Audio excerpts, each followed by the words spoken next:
Hello. Good evening. It's Wednesday. Means it's Reclamation night.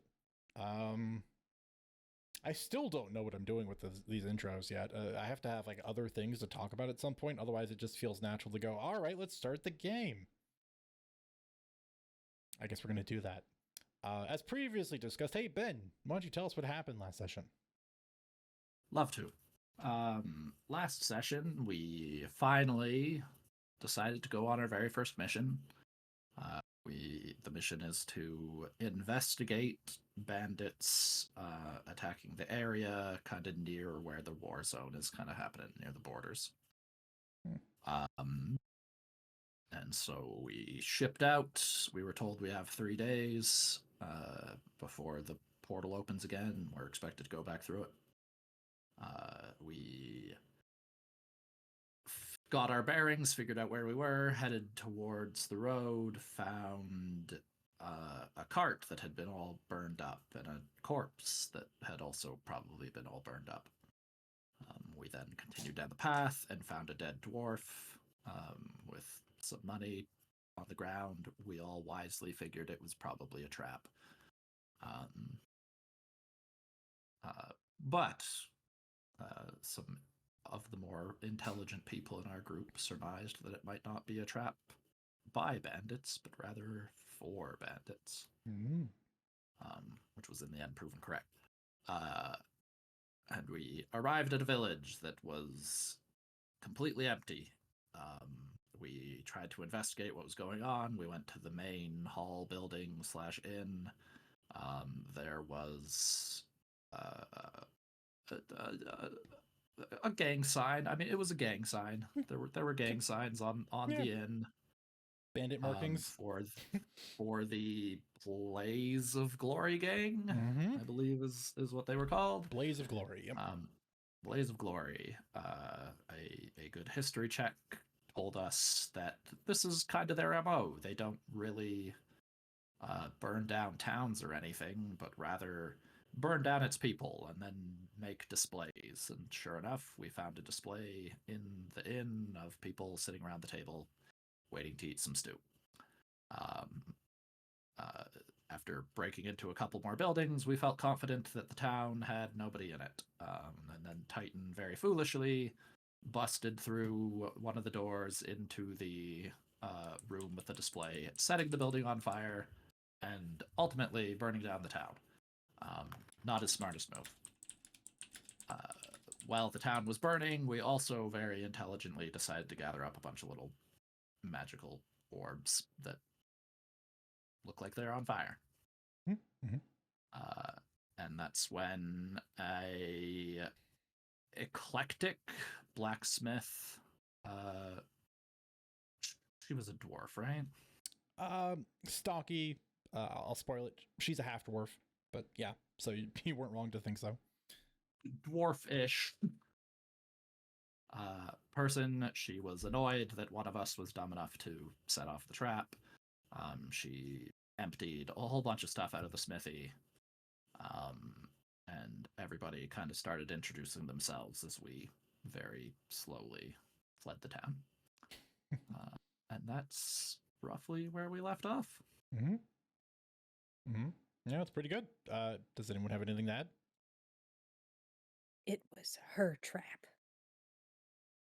Not the correct. The one on the road. The dwarf. tavern. Yes. The one on the road. Yes. Yeah. The dead dwarf was her. Yes, that was Vanya's trap.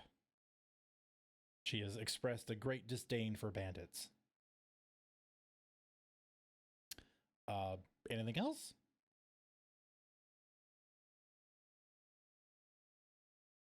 Okay. In which case, we will start outside the smoldering in progress fire village, outside its gates, outside its walls, where several of you have helped Vanya haul a bunch of things out, to which after a few minutes she manages to pack them into a hand cart that she procured. And she's loading the last crate into the cart. And then she kind of secures it in place and turns around and looks at all of you with hands on hips. All right, so what are you all doing now? Off to go set more villages on fire?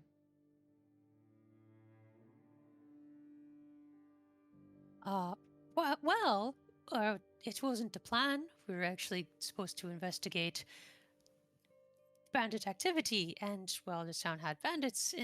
Before I piss you off, I just wanted to rehash that whole conversation. Fair enough.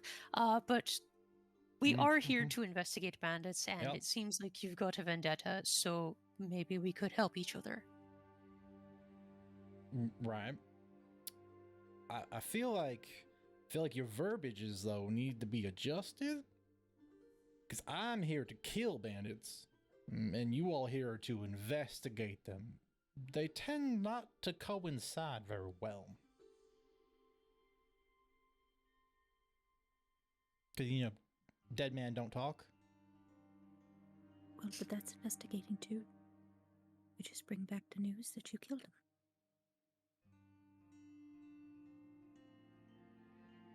Is that how all of y'all feel? We're just gonna go kill all the bandits we find? I'd like to at least ask questions of some of them. They can die after, probably. I'm not interested in just killing them all. But part of the reason we're sent to investigate is because we're part of something larger. We're not just vigilantes going out and enacting justice. Yeah, no, that's what I'm doing here. I know y'all aren't from these parts. Otherwise, he would know that going to find the next group of bandits is, well, downright dangerous. There's a reason why I had a trap set up. They roam around in such big numbers. It's almost guaranteed that they're going to take my head off if I'm not careful.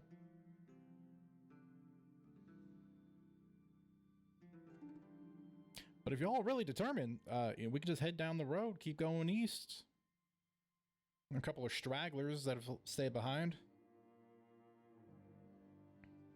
I'm sure, well, I mean, all of you with your tactical wit and wherewithal could handle a bunch of stragglers.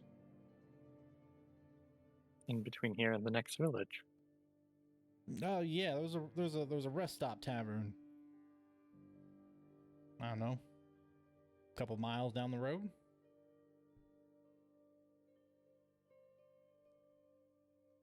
Well, I mean, to me, this sounds like a perfect idea.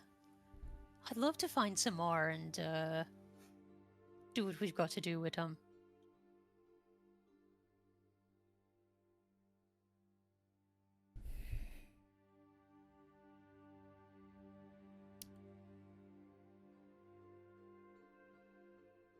All right. Well, I guess it's time to start heading that way then. At least that's what I'm gonna do. Take some time, clear them out.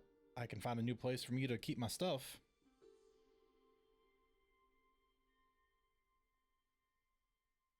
Maybe we owe you that much as well, since we did burn down your home. With the flaming wreckage of the village behind me as I speak. Vanya will kind of turn around and hoist the hand cart and begin trundling along the road. Well, I mean, to be fair, it wasn't my home to begin with. I was also just kind of, loitering.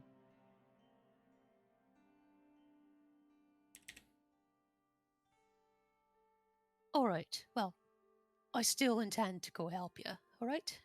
And besides, I'm still hoping that somehow in your heart of hearts you want to help us because we're going the same direction. Well, I mean, I'll be honest with y'all. It really sounds like y'all just following me like a bunch of lost puppies. That's not wrong. Yeah, I mean, y'all doing it right now. I'm just heading to the east, and you're just all just trailing along. I have no problem with it. If y'all are gonna help me kill a bunch of bandits, I'm not gonna take no fault with it. I'll take the help. I understand my situation. I'm not so dumb as to turn down free help and, meat shields. Capable co-workers.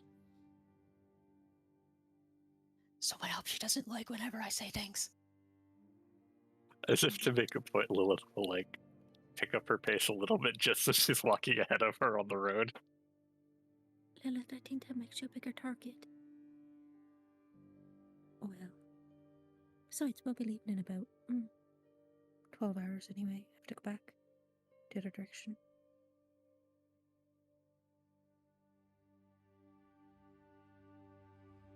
Right, because y'all live back that way?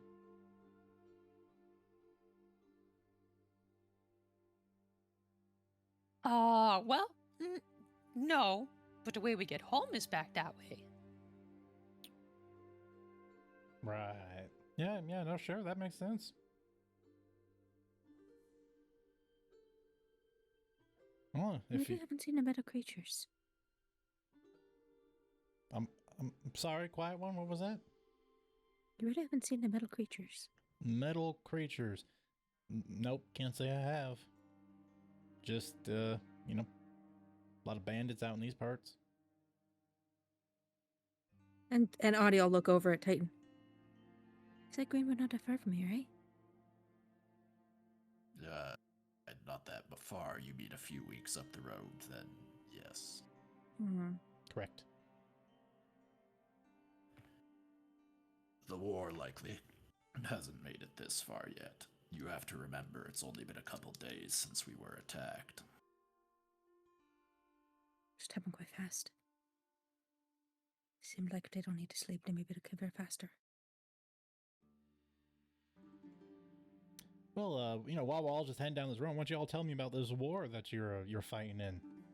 Like I said, it hasn't seemed to have made it to these parts, given, well, I mean, this is a different war, bandit war, if you will, whatever. So what's going on with y'all? Mechanical creatures? Go here, study any of them. Has anybody got a good eye for what those little things are?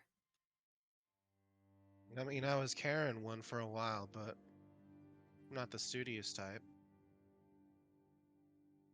They're basically automatons. Some were saying that they were gnomish, almost. The one that I had zapped you if it got close to you. That's pretty vague. Lots of small moving parts. Yeah, probably. Not like I smashed it open or anything, but... There were bigger ones as well. The Titan will go into detail about what attacked and his estimation of the make and the complexity of them, which, I mean, I think both of our assumption is that they are very complex. Yeah, they are. That the smaller ones appeared to be designed to capture people. The bigger ones are more what you would expect from war mechs and war golems. And yeah, it's really, again, it's one of those, like, in hindsight, as you all were respectively fighting the little ones, whenever you devastate one and, like, break it through its core, it would kind of shower small bits of metal from inside. And most of you probably wouldn't pay too great of attention to that, but Titan, you would have been able to understand a good bit of the fact that there's a lot of small interworking pieces inside, which is very telltale of gnomish engineering. Titan's fine communicating all that with... So, you tell me the gnomes started up a war? That seems to be the case. Someone did, using their technology. Whether or not it was them is yet to be seen. We never saw any flesh and blood soldiers. Yeah, anytime the remark, when it's considered that, like, that it's the gnomes specifically versus, like, the creations, Audie kind of distinctly busies herself somewhere else than the conversation.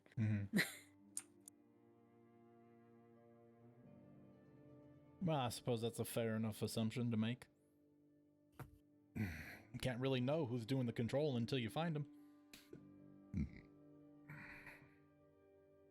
And you said this only started up recently, right? So there's a good chance the culprit won't show themselves right away, not unless they have a message to talk on. Probably not. Last we heard, they were trying to get to Belwyn, but were being held back. Yeah, that makes sense. They're a historically stubborn people. Hopefully they don't get too much further than that. If anything, you probably got to watch out for any landfall they try to make elsewhere if they feel like they get stuck here. They're Or- rounding up prisoners. I'm sorry? They rounded up prisoners. They don't really kill people. Well, I mean, they kill you getting away, but they just rounded them up.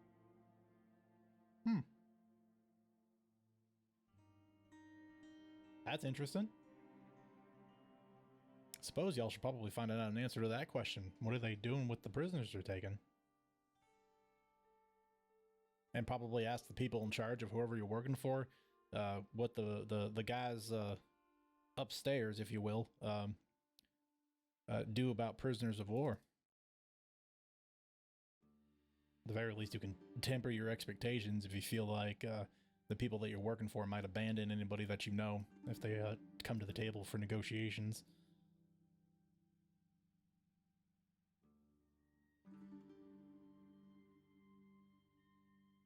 Well, if you're interested in learning more and maybe getting some smithy work done, we could take you back with us. That's gonna be a hard pass for me, sister. I just met y'all, let alone know where you're gonna be taking me. We can talk more about it after we've killed some bandits together. Well, I mean, yeah, we're Prove making the our wrong way thing, there. right? But I mean, we'll see. I kind of, as I've kind of, casually hinted at, I have a bit of a mission out here, What's that mission? kill bandits. Is it that general, or is there someone specific? Well, the answer is I kill enough bandits until I kill the one I want dead. Aha. Mm-hmm. Starting to get the picture a little bit. Mm-hmm. And to be fair, I'm just starting with the bandits because they're the most obvious and out in the open. There are others I also want to go get at, but that's a whole different part, and probably a couple of years down the road when most of you will probably be dead.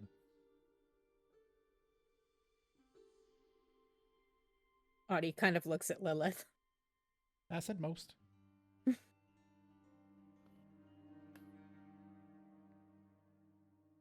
Look, I agree. I think it's a little early for us to be getting super buddy-buddy and inviting you back to our camp. Mm-hmm. However, I am curious, as it is our mission and all. Are there other gangs operating out here, or is it largely the Blaze of Glory gang causing all the trouble? Oh, no, there are bunches of bandit factions out here. I mean, along this particular stretch of road that I posted up on, I suppose there's only about 3 or 4. Blaze of Glory is the strongest, but there are others. If you head further west into like, the kingdom proper, where, the other dwarven cities have basically been, abandoned or taken over, there are dozens of them. Thousands, tens of thousands of bandits just kind of, making their own lives in the ruins of other people's. But yeah, out this way is probably a couple hundred that need to be concerned with. Like I said, a lot of them kind of hightailed it after what I heard recently. But like I said, they're stragglers.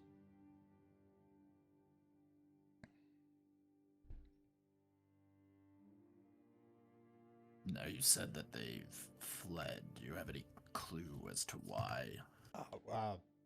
Allow me to correct my choice of words. I was eavesdropping on a group of them that deemed I could not safely attack. And they were talking about how there was a missive sent out to their folks, that there was something. There was like a big bandit meeting going on, a gathering of all the big chiefs. And so a lot of them were heading back west to go hold council over something. So like I said, it's just a bunch of the low-ranking recruits just trying to keep status quo over here so people don't sneak in and take things.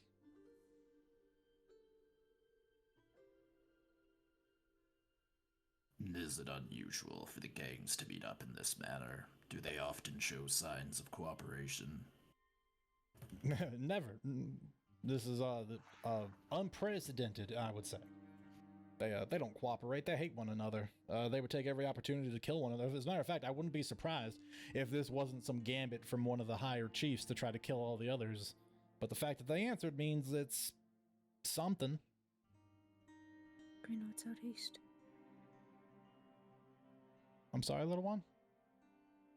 You said they collected out east, yeah? No, out west. West. Yeah. Novagurn. West Ireland? Yeah. I mean, I don't know where they're meeting. I just know that they're heading back into the wildlands.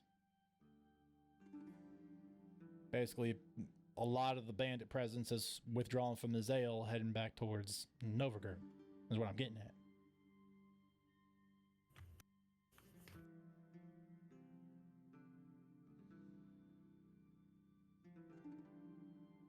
Might have something to do with this war y'all have been telling me about.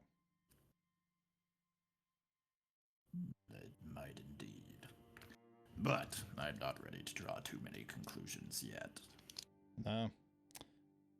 And besides, who would even know where they'd end up in that whole kerfuffle?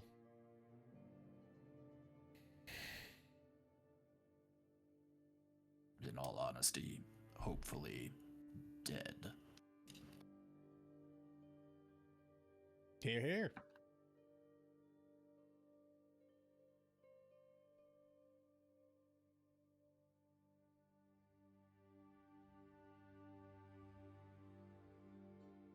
So you said we're headed towards, or you're headed towards, a waypoint, a resting area. Yep. Yeah, it's a small place. It's like a single room tavern and like 4 homes or something. Gotcha. Yeah, the place has been taken over for a while. Sometimes there are people there, other times there aren't, but I know there's a group there right now. It's barely big enough to call it a town. It's not, I mean, that's still generous. It's not even big enough to call it a village. But the stop area itself is referred to as Othern. So the people there are nice enough. They live off the land. They do traders with merchants that, are brave enough to come through.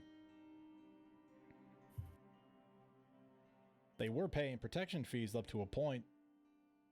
But when the Blaze took over this area, well, their luck ran out.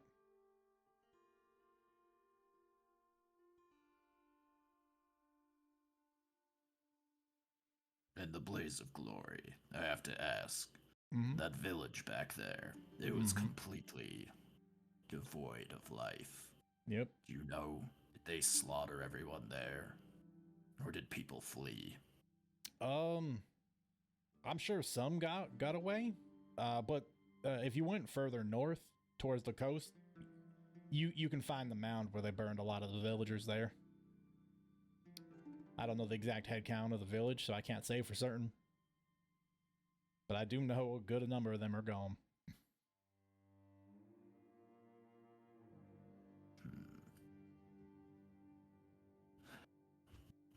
Audio lean over to Lilith when we hear that and just go, I certainly don't care about killing bandits.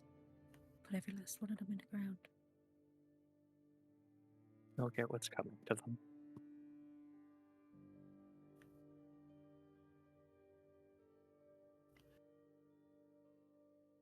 Now, for them to destroy a village, is this normal behavior, or is this a stepped-up aggression from what they usually do? You see Vanya just kind of shrug. I mean, to be honest with you, they're hard to put a beat on. They're all just kind of lunatics. Like I said, sometimes their displays will be a bit more grisly. I've seen them, pose up dead bodies before. Dress them up in clothes and paint makeup on their faces. Other times it's more like that, where they'll set up a trap just to set a fire, hopefully catch some more people in it. Yeah, I don't know. I would say it's probably no more different from my general experience with them.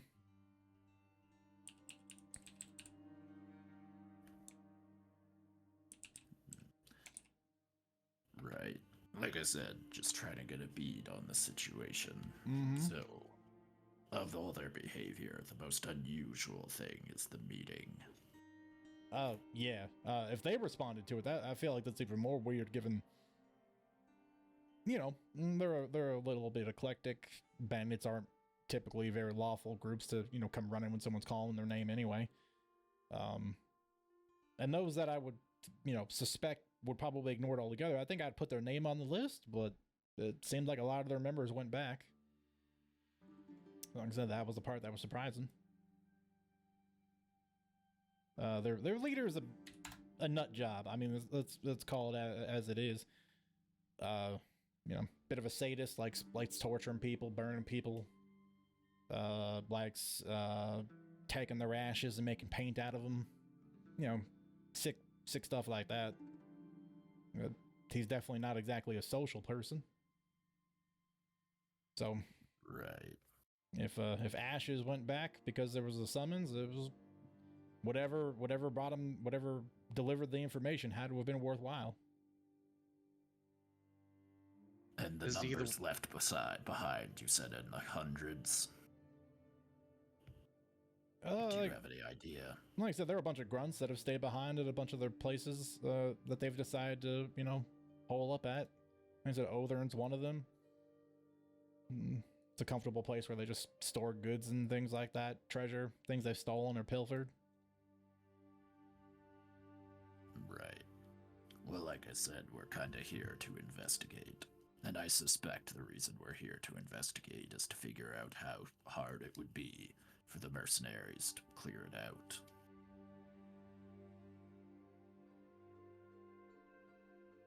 And Vanya, you just see Vanya shrug again. Probably pretty damn hard, given it hasn't happened yet. And that was when the various countries still gave a damn about this place. True, but with bosses and vast numbers of bandits gone, well, their grip is weakened.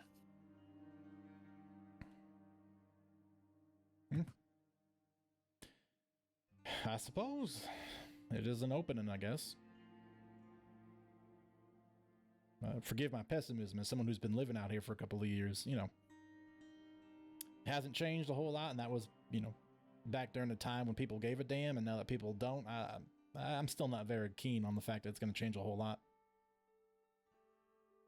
I'm not going to pretend that I know that the mercs give a damn.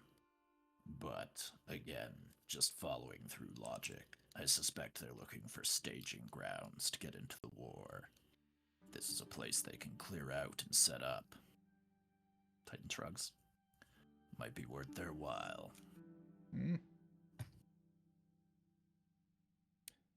I suppose that's for y'all to decide.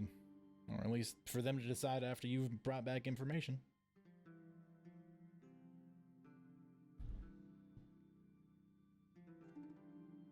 Sorry, I didn't mean to talk over somebody. Somebody was about to ask questions and stuff. Well, I was gonna say something, but I think Corona probably thinks on it while Titan's talking, and she's not gonna bring it up.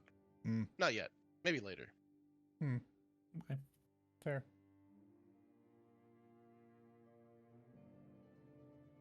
Titan will continue then. Well, like I said, we're gonna investigate, learn what we can, and be honest, following you seems like the best bet right now. You at least know where some of them are posted up. And a few of us are happy to kill them for what they've done. Yeah, I'm not going to turn the help away. I mean, and really, if I can give you any advice, is the fact that they believe they own this area. They walk around pretty brazenly. That's why I get a chance to pick off a couple of them from time to time. And, unfortunately, I have a very tiny bladder right now. I'm going to run to the restroom real quick. I'm not even going to call a break, but like 2 minutes. So, entertain each other. I'll be back. Okay.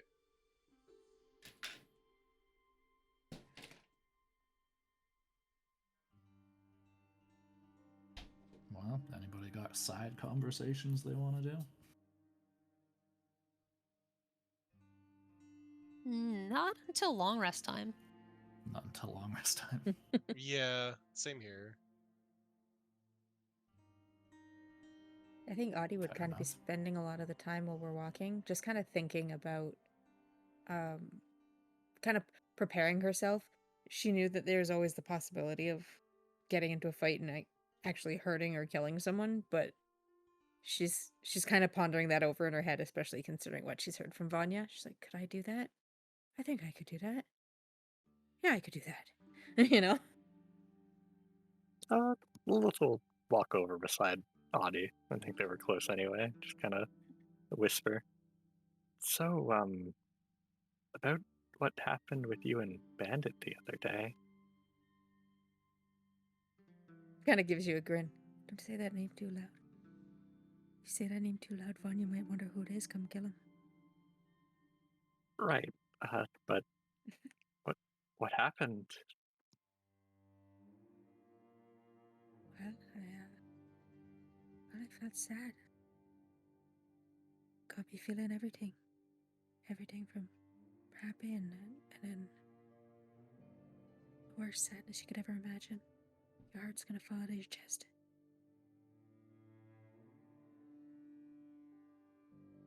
He says it means I got magic, I guess, yeah? But what's that worth? Don't quite know how to use it. I mean, a little bit. Know how to talk to people's ears and kind of about it. That's pretty amazing, though, right? You can do magic. And she kind of like ruffles her hair a little bit and just kind of looks a little bashful. You can never say Audie looks like ashamed or like shy, but you know, she's still getting used to the idea.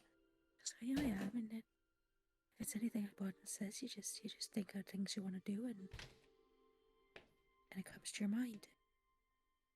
I mean, he's a genius, so that's not quite fair. But yeah, I guess I'll just. I hope Bandit will give me some more direction. But yeah, you know, think of something, I'll give it a try. Ross always tried me to do that. So you said you can like talk in people's ears? Watch this. And she'll kind of she'll look over at Roz, who's, I don't know, I'm gonna say 10, 15 feet away. We're kind of meandering in a group. Would that be fair?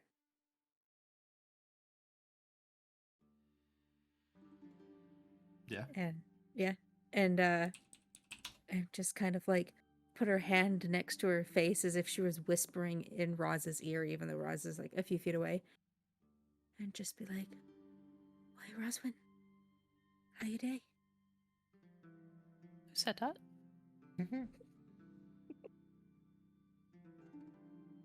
You know, I was going to tell you to play a prank on Ross with it. Apparently, you read my mind. What are you two giggling over there? What do you mean? I mean, you're giggling. It's a giggly day. It's not a silly kind of day. It's a kill bandits kind of day. Oh, gee, that's kind of silly, isn't it? You two did something, and I'm going to find out what.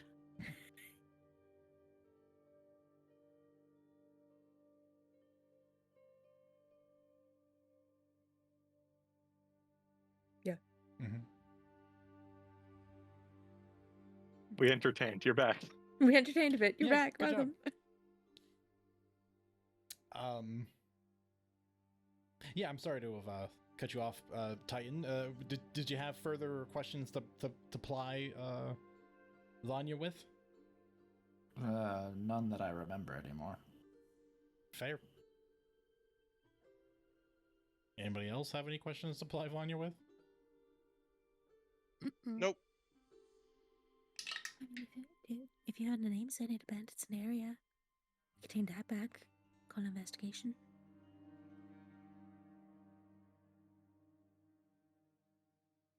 I'm sorry, one more time? Names. He's of wondering groups. the names of the groups. Oh, the other groups. I mean, the ones that frequent this area at least. So you've got the Blaze of Glory, the Red Blades, Cruisers Cutthroats. Hang on, there's a fourth one. They tend to only kind of scamper within the edge of the territory. They haven't really been here much long since Ashes kind of moved in. They're super edgy. They're like painting skulls on their faces, and they wear black all the time.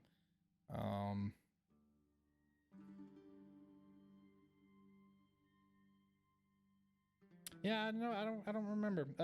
Yeah, if it comes to mind, I'll mention it again later. Sounds like the Phantoms. Oh, you know them?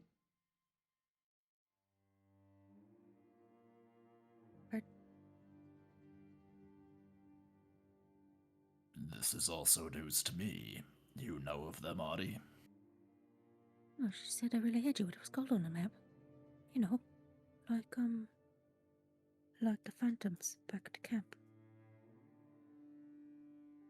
Pale, tragic, teethy.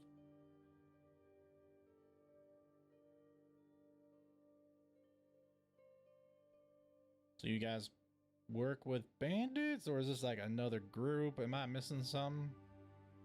The mercenary group. They're all self-righteous, but they're really edgy. She's mentioning the League of Phantoms for anybody, if you're curious. Yeah. I figured it out. The unrelated. She's just making connections based off of similar imagery.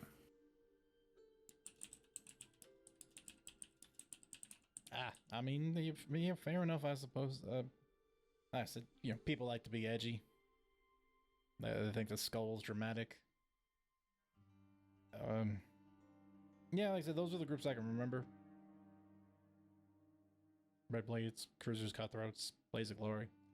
And like I said, if the fourth one comes to mind, I'll mention it. I don't exactly, stop and interview them all. It's mostly just kind of whatever happened over here, or, identifying marks on uniforms or things like that. We get it, but you're the only living face we've seen since arriving. Yeah, it's fair. I mean, y'all could have run into bandits first. Would have been more likely. The only yes. The only normal folks that you kind of see wandering out in these parts are either people that have made themselves hermits or heavily armed merchant caravans.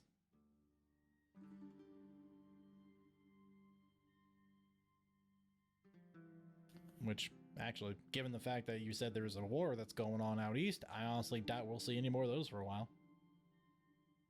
Unless they're allying with the enemies, I suppose that's not possible.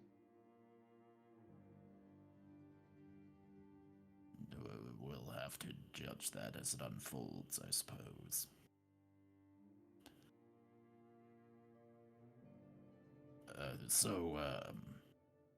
What's the plan when we get where you're going? All right, well, I'll explain what I was going to do, since I'm used to working alone, given my last partner is now dead. I typically find a place about a mile or two out from where I know there's some bandits posted up, camping. I will stash my belongings there. I will survey the area and get a bit more familiar with it, trying to find some good lines of sight, places with height advantages, things like that. Good places to shoot from. I'll observe for about a day to get an idea for their movements and their patterns, who's in charge, who tends to wander off by themselves, things like that. Good way to prioritize targets. And then I just kind of wait for my moments. If I see one that decides to go towards, the northern coast and wants to go fishing, I'll pick him off, and they might wonder where he's gone after 2 or 3 days, but they ain't gonna think about him for a while. So that's generally what I do. With a whole lot of you, I don't really have a plan. I suppose we could just cut out all the observation and just go kick a front door in. See, I like that kind of logic. I like that a lot. I'm good at kicking in doors. I can vouch for that. Kicked in quite a few while we were in the village. That said, I don't necessarily think kicking in the door is the best strategy either. It'd still be smart to get you somewhere hidden. Maybe we can send him out into a crossfire. Not all of us are, fight him toe-to-toe people. Yeah, fair. All right. Let me tell you a bit about Althern then. Like I said, small place, like a total populace of like less than 20 people. I mean, it's 0 now, unless you count the Banans living there. But it's like it's 4 homes. We'll see 4 homes first. There's the tavern after that, and then they have a long house for like merchants and people to stay the night and rest if they need it before they leave the following day. The places are well enough maintained for now. They haven't, started suffering for their lack of care. There's a bunch of trees to the south side of the road. And the terrain around is rocky enough that, people who have a preference for longer range fighting can probably find some, but only a good distance away. So again, good advantage for myself, given I fight with this, and she shrugs up the rifle slung over her shoulder. But would put me at a distinct disadvantage if, for instance, if I'm working in a team and I see an ally get felled, I'm sure as shit not going to be able to get to you in time. Other than that, there's a pathway that leads into woods. It's a couple 100 feet of big open in space, then trees, and if you hike through the trees for about a day or so, you can get to the coastline.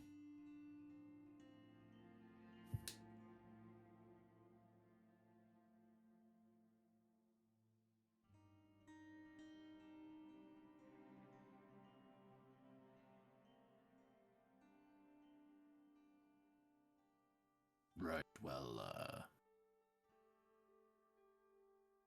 then I suppose we should come up with some strategy here. I don't know, open it up to the group. You guys know your characters better than I do. What should we do here? Well, first and foremost, it sounds like you've got a good analysis of the terrain, though we might do even better if we see it ourselves, so we can put people exactly where we're going to need them. Which may mean just walking into someone's house, but probably not.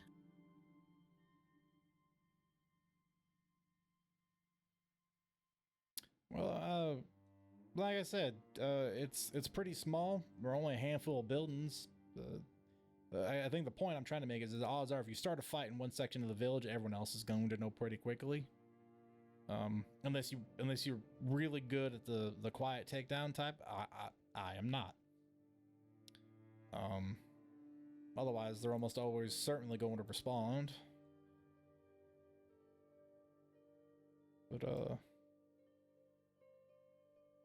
it looks a little something like this. And if you just kind of look at the hasty amount of squares and circles on the road drawn on the landing page, you get an idea as to the rough layout of the map. It's pretty tightly quartered. The 4 homes on the west, the tavern in the middle, the longhouse on the east, with only a minimal amount of space between them. The space between the longhouse and the tavern is probably 20-30 feet. Same for the space between the tavern and the homes, but the homes are all kind of very close together single walkway. The road cuts through, and then on the southern side of the road is just, copses of trees.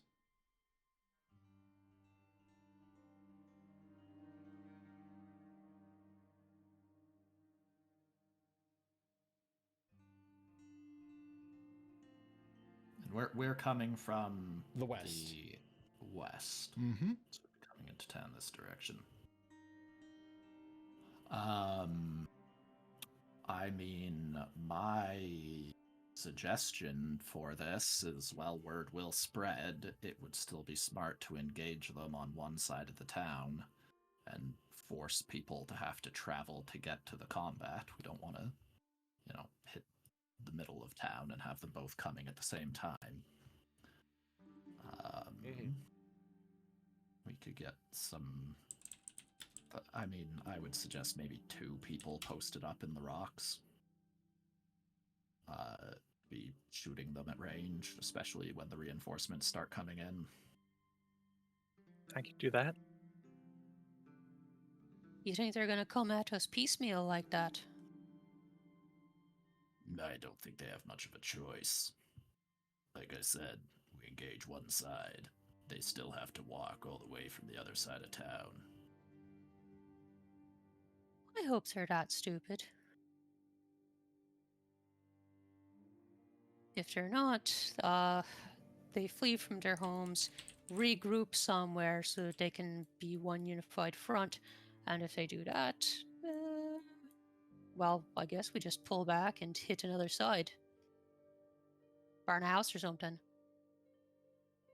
Yeah, I mean, if they decide to pull back and regroup, we still have our ranged attackers taking off stragglers. I mean, hopefully they don't have their own what's stopping them from just holding up in the homes and just waiting? I mean, sure, I guess it would just be a matter of who can wait the other out longest. Difference is they have, homes and shelter and supplies. It'd be great if they do that. We can take the fight to them. Piecemeal. And I gotta go back. Proclivity for kicking down doors. I don't mean to interrupt, but I got to go back to the fact that didn't y'all want to actually talk to some of them? Are we going for the wholesale slaughter? Because it really sounds like what we're planning. And again, I'm not complaining. I'm just trying to make sure that this partnership that y'all were talking about is equal. Someone will survive. Optimistic? All right.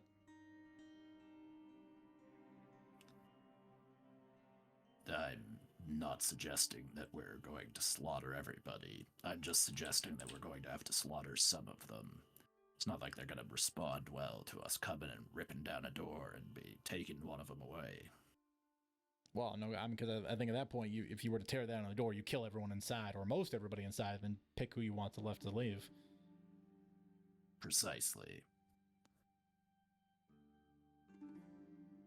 Yeah, well, I'm y'all are the majority here. I'm gonna find a comfortable spot to, lie down and get a good line of fire on the village. It's rest stop, whatever the hell you want to call it. So this really is more on y'all to decide how you want to go about it. My direct assistance is, only so far. And we do know there are bandits in it, right? Not just people. Well, the people that used to live there no longer live there. And the people that are there now, I mean, call me biased, but the way they dress and carry weapons and the manner in which they behave, it tends to make me think that, gee golly, those are bandits in that place. Again, you're more than welcome to go knock on the door and find out for yourself. I'm just saying, in these parts, when you walk like a bandit and talk like a bandit and kill like a bandit, you tend to be a bandit.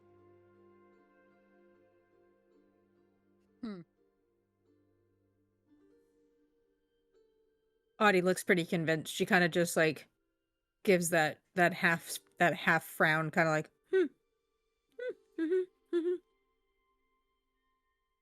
All right.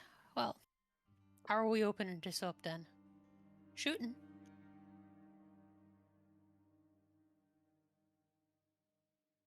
Well, I mean, if they've got sentries, we'd probably have to kill them first, but... No, I think we open up by breaking into a house.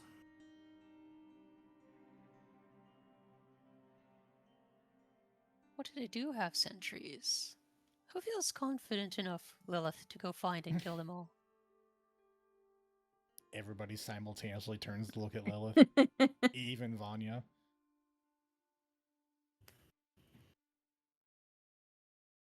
I could certainly try.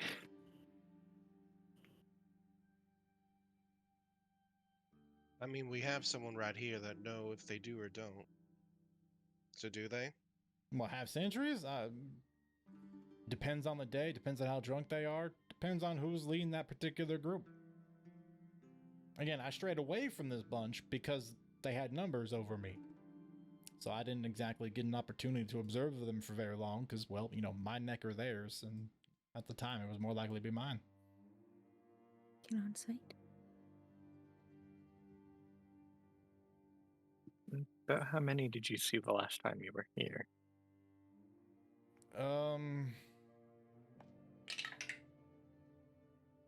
I mean, the group that I watched pass by on the road, I think there was 10 of them. Maybe could round up to a dozen.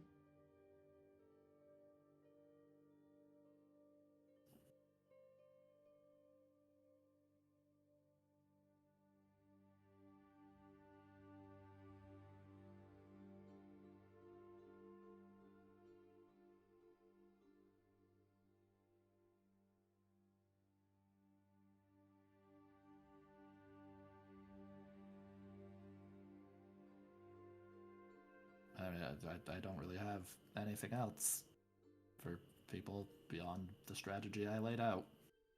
Mm-hmm. Is further beyond, like on the north side, is that where the coast was that she was mentioning? Yeah, she says it's about Okay. a day's hike through the woods. Oh, okay.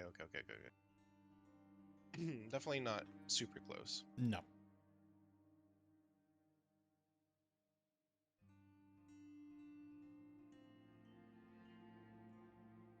Well, we could have the main group approach one of the houses ready to break in. Have a couple of us among the rocks ready to pick off anybody who happens to be on their own, or anybody who tries to run away, as well as any reinforcements.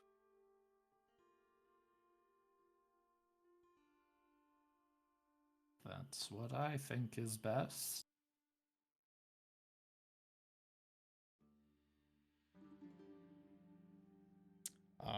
Okay. Who plans on doing long range shooting? Me. Not me. Yeah. But then I mostly suspected it was just going to be Lilith. Okay. If she needs a hand, Audie can always help with that. It's just not her her greatest strength. Yeah, it's more of an independent thing, really. Like, you being there for Lilith, I don't think will change a whole lot. Lilith is probably in the least danger of us. Mm-hmm. Yeah. Okay. Just that's a bit of a self note. You've all traveled a fair distance down the road. When Vanya recognizes a landmark, which is a singular tree that's to the south. That's about like 100 or so feet out, just kind of in this open field. It clearly sort of stands out. She heads off the northern side of the road with her hand cart and basically stows it in some brush and covers it up, leaving pretty much all of her belongings behind except a small shoulder satchel, her rifle. All right. I said Othern's not that far ahead now. This is the time for you to decide how you want to get there. If you stay on the road, I mean, you might get spotted. Depends on if they got patrols today or not. Or you can join me on the slow approach through the woods and see what kind of positions we can find. I think now's the time for the slower, more cautious approach since we know we're going toward hostile territory. You said that took you a day, usually, What took me a day? to prepare and scout out an area? That's about the time I spend, yeah. It's to make sure I don't come across any unexpected variables. Might not have a day. Yeah, that's why I wasn't suggesting a day. That's why I said if I were by myself doing this right now, I would take a day's time to understand the situation in which these people have settled in and the routines for a little bit. Maybe even extend it to 2 or 3. Given I don't have a timeline and I kind of live out here and my goal is kill bandits. So I would take as much time as necessary to make sure I kill one. And even if it was, as I mentioned, if it's just one lone straggler outside, taking a piss, I might, pop his head like a cherry and then run the hell away and then come back because it's still one less bandit to worry about in the future. Look, point is, I don't think Vanya was saying that going the slow route is going to take a day. Oh, no. This is us just being more cautious as we approach the village, not us making a thorough scouting, finding the best spot, laying up, watching their comings and goings. Yeah, just so we're not walking out on the road in the open. I'm fine with that then.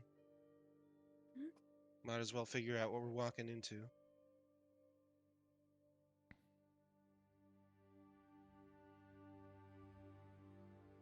Audio I think nod we're all her planning assent. to sneak.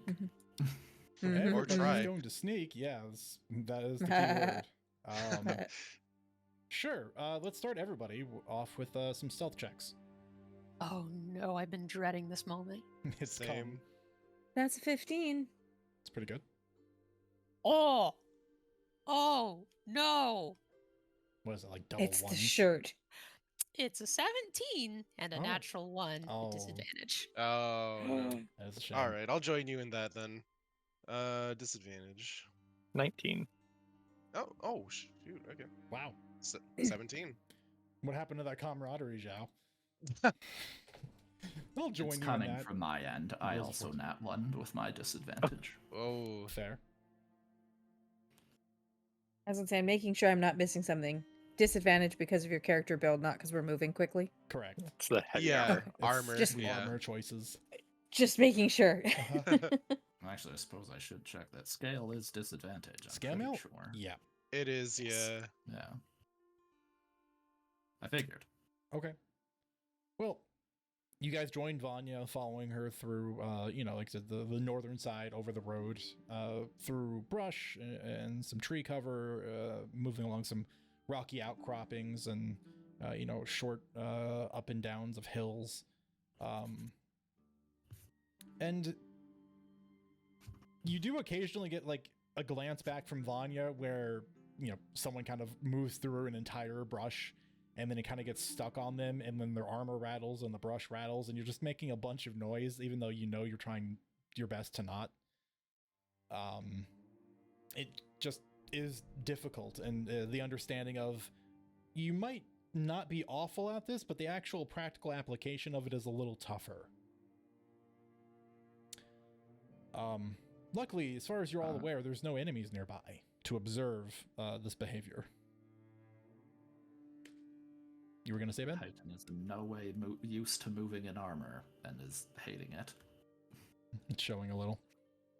Yeah. Despite all of that, you continue moving along, following Vanya's lead, who moves out here pretty well learned of this kind of environment. Eventually, you'll stop at the bottom of this like craggy ridge that splits off into multiple different directions, kind of southeast, east, and northeast. And you can see Vanya stops and has all of you stop and is just sort of trying to figure out what she thinks is the best direction to go in. And that's when you hear the sound of a hawk screech overhead. And you just see the bird high in the sky kind of lazily drifting by.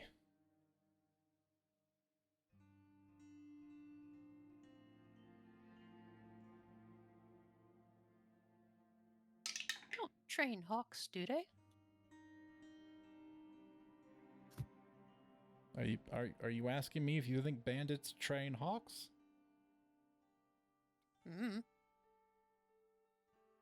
Because I would not be able to give you an answer, but I think if I had to, I would generally say no. Oh, that's good. Again, they're not the most refined folk, and I think hawk training takes a little bit of skill, but that's also me being a little bit biased, because I think they're all a bunch of idiots. Might have noticed. Mm-hmm. That being said, and you see her look up and she squints at the hawk, could just as well be a familiar.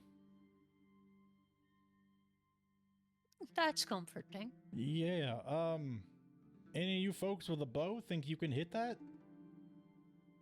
We'll draw an arrow. If it's a familiar, then we get it out of the way. If it's a hawk, we're having bird for dinner. Yay! Yeah, really no downside here. Yeah, notoriously tasty hawks. Of course. Like Next- feathers for my next arrows. Yeah, next we'll go for bald eagles. Because we can do that in a fantasy setting. Making an attack roll, I assume. Please do.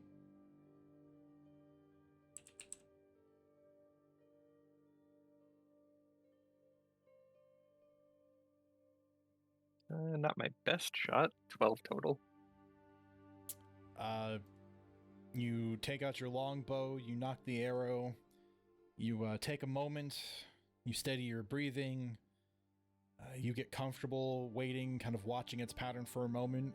You draw and sight on it, and you fire, and you watch as the arrow zooms up towards it at rapid speeds, and you're pretty confident it's going to hit, and then it suddenly banks right, and the arrow just narrowly misses it. Hawk's AC is a 13, apparently.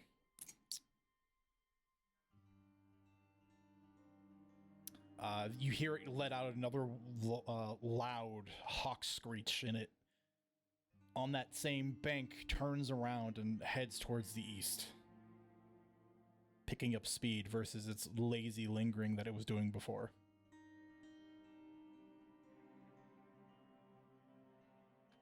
Well, I hope that wasn't important. See, that's probably a problem. Well, I'm gonna say that those of us staying out of the fray get comfortable. The rest of y'all, start moving. Just in case if that was a bad omen, we still might be able to get a little bit of a surprise on them. And if it was nothing, then y'all don't even need to worry about it. Titan nods. Yeah, I suspect it's a bad omen. Lilith is going to find a place to be sneaky and hidden away. Once we're done with this whole thing, do we plan to meet up here or what?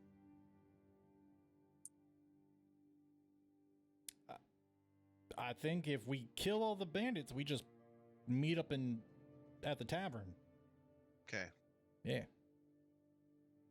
I think if we get separated for whatever reason, we can all meet back at the burned up husk of a town. Should be pretty easy to find with the smoke and all. Well, it sounds like y'all have a plan. Don't wait for me, given that I might bug out in any given direction. Right. But yeah, all right. Let's officially move you guys over here. A map. Oh, Battle cool. map, battle map, battle map. Quinn, can you see fine? Yes. Okay, because I moved you outside of the map due to the fact that your position's going to be at a distance. Yes, I appear to be able to see into the map just fine. Okay. And things are still covered appropriately, like roofs around houses and things of that Yep. nature. Okay. And also, Quinn, if you'd like to tell me, how far away would you like to be from the edge of the battle map? Just so I understand where Lilith is, and so you know how far you might have to run if you want to get into the village. Probably about, let's say 20 feet out from the map. That way she can kind of cover a lot of the village with the longbow still.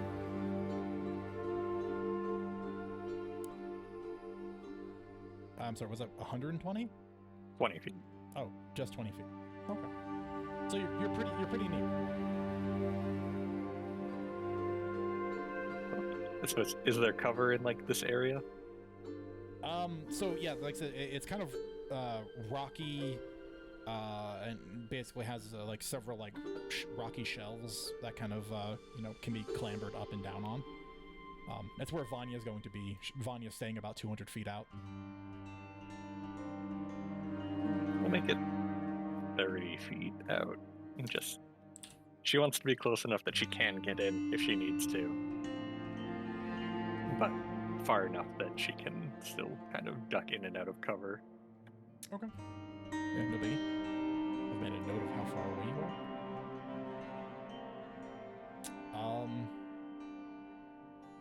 Okay, y'all. Let's do this.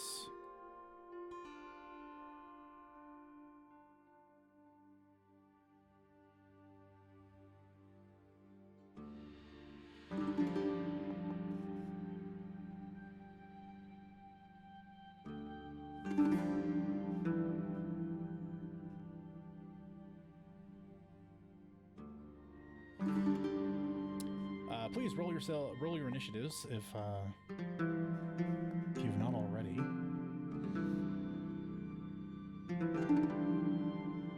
That's a 9. Is this at all like the look, other it's one roll we used to 20. use, where if I roll on the website, it'll put my initiative in automatically? Yeah. If you just roll initiative. So right, I forgot we still have people new to Foundry. Yeah. So yeah. So I think I arranged it that it should pop out for you. But if you go to the second tab on the top, where the crossed swords are for combat encounters, it'll take you to the initiative order, and you can just click the dice next to your name, and it'll just roll your initiative. Cool. You can also click the dice on the combat carousel. Yes, that's also true. Titan is eager to get in there. Just gotta reintroduce Vanya. There we go. Roll my NPCs really quick. That's a lot of fun for me. There was a lot of D20s. We don't get to see any of them. No, you don't. Not even the stream did, because the stream view that it uses is a separate account, so it doesn't see dice rolls. Although I suppose there's probably a way for me to turn that on. Probably. However, let me change the music. It starts really just for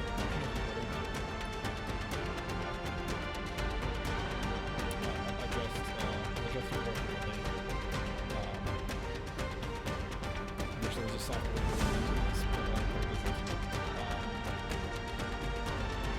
I'm allowing to real quickly continue further driving these out. Because I have to grab the software for the stream, because I can't get Foundry to pipe its audio into OBS. And I keep forgetting to look into it between weeks. But here, you all get to enjoy this now as well. A fair warning is that it goes really hard for no reason. But it's one of those, like, the music's really good, but not to start it off. It's just really good, like, once you're in the swing of it, so it's just like,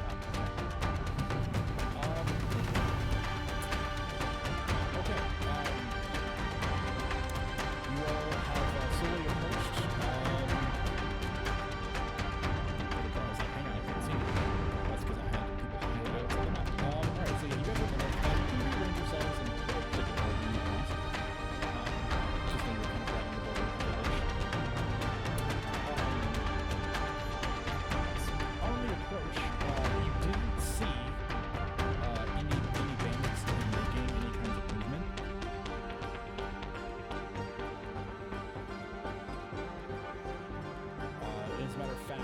is unusually quiet.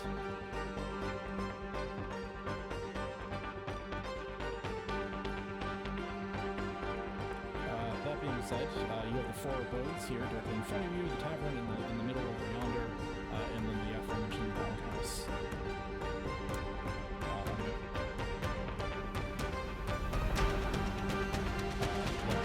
It's officially begun now.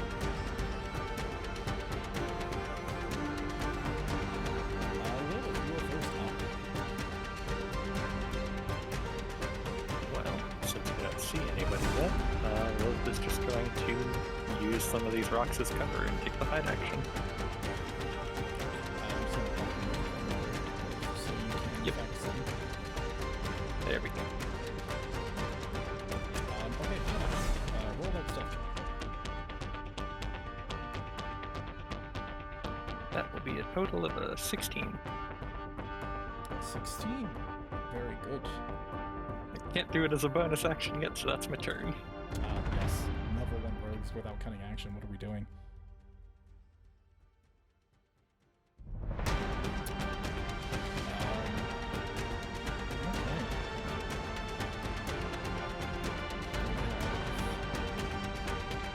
The individual quickly dart from behind cover, quite literally leaning around the edge of the longhouse for a longbow. The first person they see is Corona, and they're just going to fire a wild crossbow shot at you. Oh no.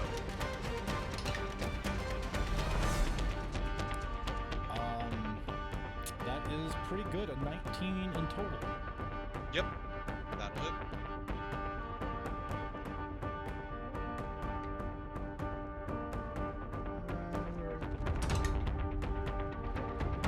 Wow. A crippling start. Maximum damage on the crossbow bolt.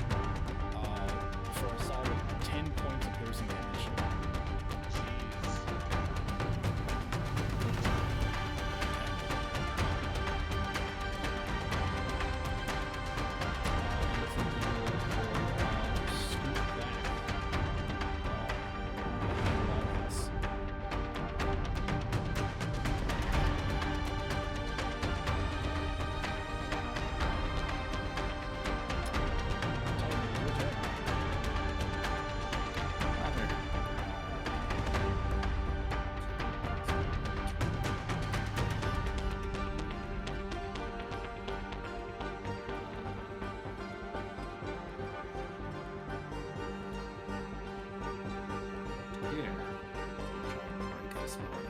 Okay.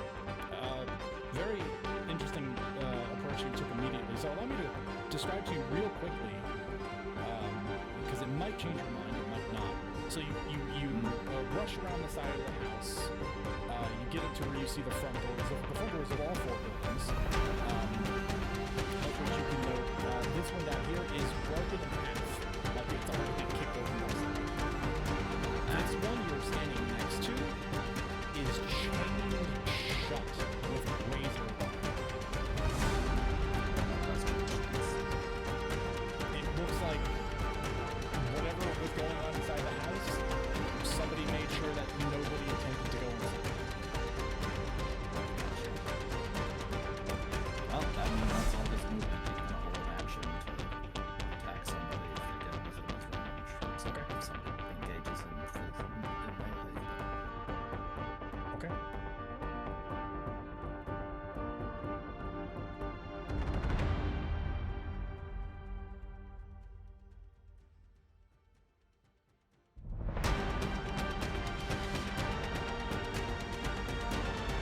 Well, funny that you'd say that. Because the bandit that is going to dash and get right up next to you. And unfortunately, to go to dash it, they don't have an attack. But you can swing at me for that.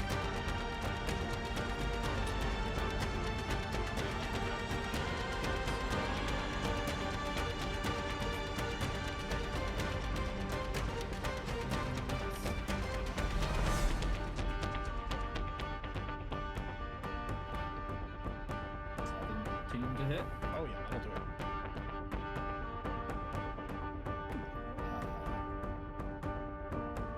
12 damage. Wow, huge. devastatingly so. Is this like an open, like, Oh yeah, you the killed Titan's this person, claws so out, what do you do? slashing at this guy. Just, ripping into him. I mean, Titan's a doctor, he knows all the points. He's ripping him right in the jugular with his claws. This is an outright kill. They come rushing around the corner with this spiked club, and they come out with it raised, ready to strike, and you just kind of whirl on them with the open-handed claw, and it just ravages across the shoulders, neck, and chin, shredding through, and they kind of, the blow is so powerful, it spins them in place with the spray of blood, and they collapse. Absolutely devastating. Max damage. Love it. Rods.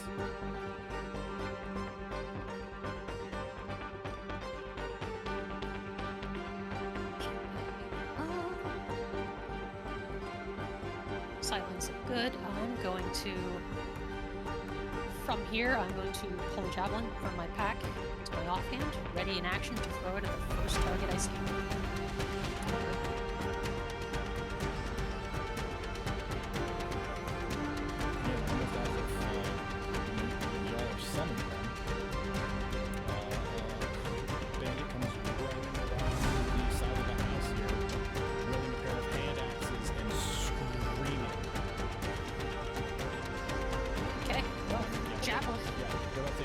You'll catch sight of them as they're making their way around the side of the house. So go ahead and chuck that javelin before they get there.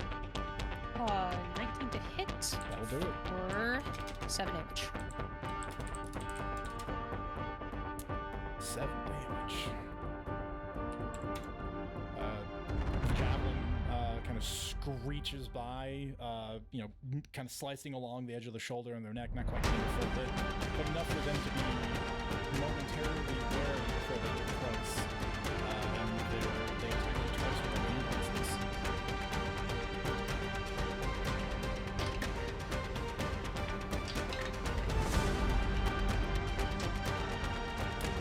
Of which you feel like your training's really paid off with that splint in that they come in with the hand axes, they're kind of thrown off kilter by the javelin and having to dodge it so it doesn't impale them.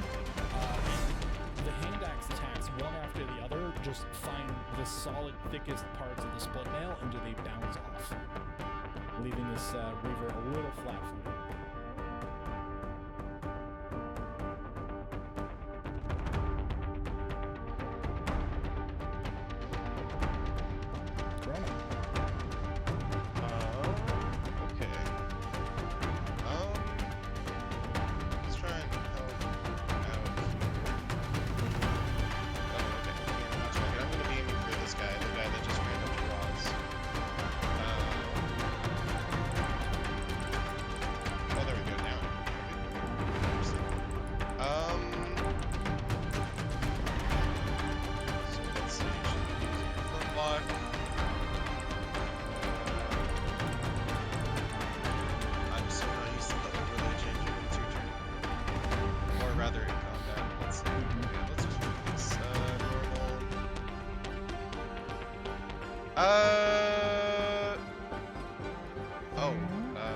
That hits. Okay, I see. Okay. Let's see. Oh, nice. Okay. Huge. I was considering re-rolling, but I didn't see the hits part at the bottom. Yeah, you hit indeed. Like I said, they're caught flat-footed, both blows bouncing off of rods. She sort of turns into the attack. And as they sort of bouncing back from the attack off of Roz's arm, they've left themselves completely open. And you level the flip on, pull the trigger with a wild whack. The bolt penetrates straight through, like side of one side of the neck and out the other. They don't hit axes, grabbing at the gurgling noise in their throat, and they perish. Okay. Bruno does not want to leave Melody out here alone. But I have a few questions. Sorry. Yeah. Looking at my sheet. Am I encumbered to the point where I'm losing movement? Whoops, sorry for the pings, but That is a fine question. Honestly, right now, I'm going to tell you not to worry about it. okay. Because, Okay. like I said, I've never liked the encumbrance rules that have been presented, but I want people to not just carry literally everything on them. Yeah, yeah. But since I haven't established it, I'm not going to arbitrarily punish you for it now. So Okay. just for right now, you guys are fine. You guys had a pit stop back there with Vanya that you could have dropped off packs and things of that nature. Right, yeah. So like a lot of the normally cumbersome things that are not relevant, like a 2-person tent, for instance, is not on your person right now. Okay, cool. And then the other question, just to refresh myself, we use bonus actions to take potions, right? Yes, you do. Okay. Then you know what? We're gonna save that potion, actually. And instead, we'll use our bonus action to second wind. Yes, please. Normal. Not the best. Oh. There we go. You don't say. +4. All right. And I think Krona's not gonna move just yet until Melody's actually, well, she'll move a little bit. She'll move up to here, and then she's going to block any other potential baddies from coming in, so that Melody can make way safely. That's her turn. Okay. Melody. That's me. That's you. Okay. So let's see. Audie is seeing everybody advance. We're not really seeing anybody out, though, right? No faces, no people. You've seen 2 people charge 2 of your friends and be cut down. I was yeah, but they're kind of gone now. So then, Audie from where she is, because she does want to stay kind of out the way. We'll move just a little bit, probably to about there, so she can see down the way, and still help. But she will call out to Roz in maybe the quietest voice she can, or the loudest voice she can, you know, trying to be heroic. Mm-hmm. And just be, "Hey, Roz, just bashed her head in." And she's gonna throw away a bardic inspiration Roz's way. So inspiring. But I don't, you know, she's trying. Roz doesn't need much inspiration to want to do damage, let's be honest. Did I do that right? I don't know if I did that right. What did you do? I'm trying to give inspiration to her on Foundry, and I don't know how. Honestly, even I don't know how to right now. So I think you just tell Roz, hey, you have a thing, and you can use it. Yeah. Given I don't think there's a way to throw it to somebody. There might be, but I just don't know how to do it currently. Okay. Well, while I figure that out, Roz, you've got bardic inspiration. Yay! It's a D6. Which that is my action. That's actually your bonus action for what it's worth. Is my bonus action? Yep. Oh. But I can't hold an action and use a bonus action, right? You can. I can. Yeah, because the held action only requires your reaction to spend to do so outside of your turn. Well, then. Or, you know, when in doubt, dodge. I really can't emphasize that enough. You know, that's probably a good idea. Yeah. We'll dodge this time around. She's not seeing anybody come out, and Roz and Titan seem to have it pretty well in hand. So. Yeah, fair. Okay, dodge it is.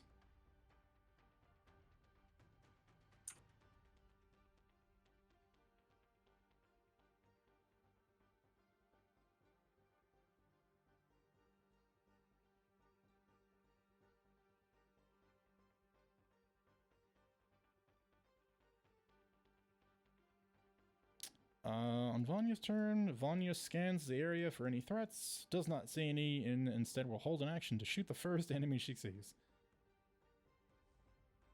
Lilith. Lilith is staying hidden and readying an action for the first enemy she sees. Yeah, fair.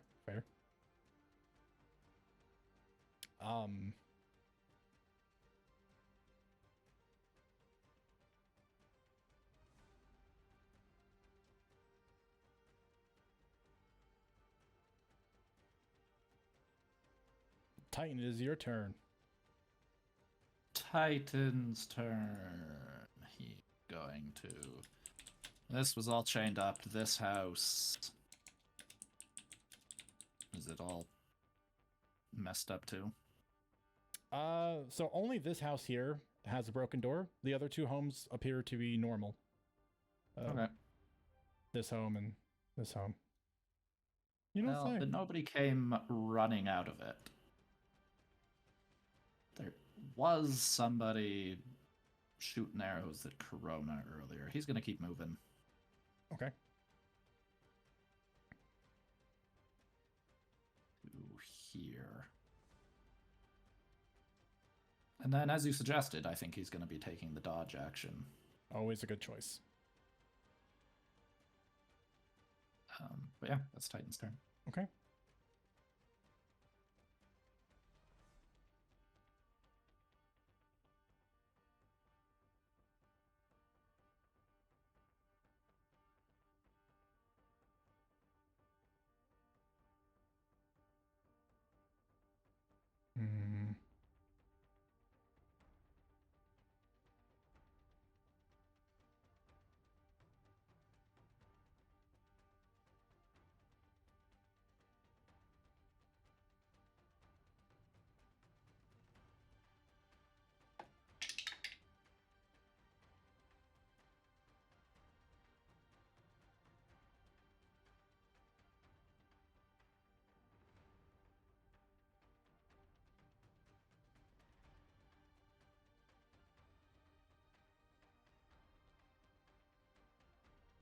Titan, you hear a door swing open somewhere to the south of you.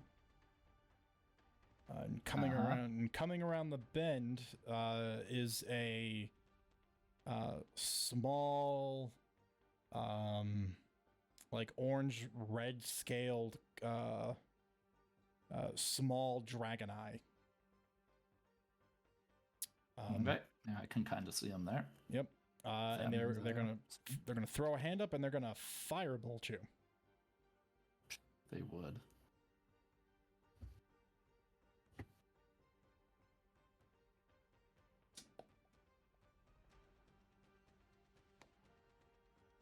I have to remember to actually grab Shark Bite. A 16, which I believe just hits. Yep, that hits me.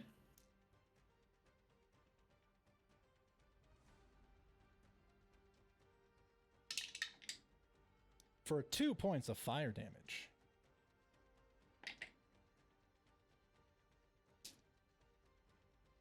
To devastating effect.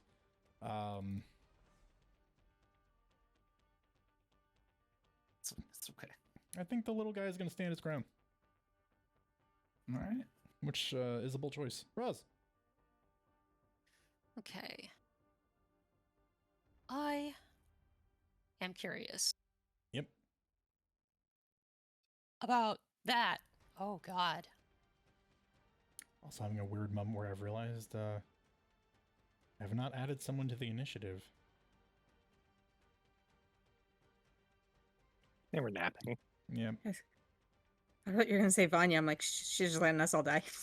Don't mind me. Well, let's ready in action to attack the first enemy who comes in range. I think that's about to happen. Mm-hmm. Mm-hmm.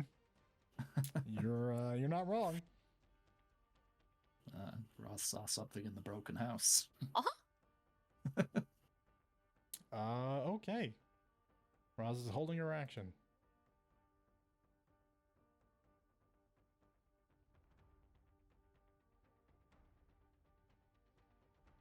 They're gonna get there. Corona. Corona's gonna turn back over to Melody and say, "Stay close to me. There's an archer somewhere out there. You're gonna be a pun cushion if you stay out here." She's gonna move in further inside here.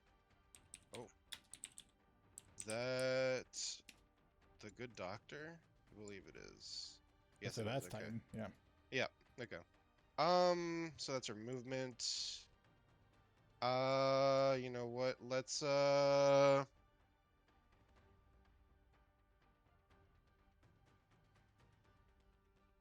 yeah, her weapon. Right. Okay. It just reloads as part of the action to fire, but you can only shoot once. Okay. Okay. In that case, let's use our action to dodge. Why not? Respect that. Let's see what happens. Melody. She's gonna heed Corona's advice and well, try and keep as close as she can. You know, as fast as she can go, and probably will keep. Well, that's not true. She's gonna draw out her rapier, looking not super confident, but you know she's got one, so she's ready to fight should the attack come. And yeah, should anyone threatening come within range, she's gonna stab at them. Okay. This bandit's turn, who I completely forgot was in here, is going to get to here, and they're going to slash at you with their halberd. Oh, it's a halberd. It Well is.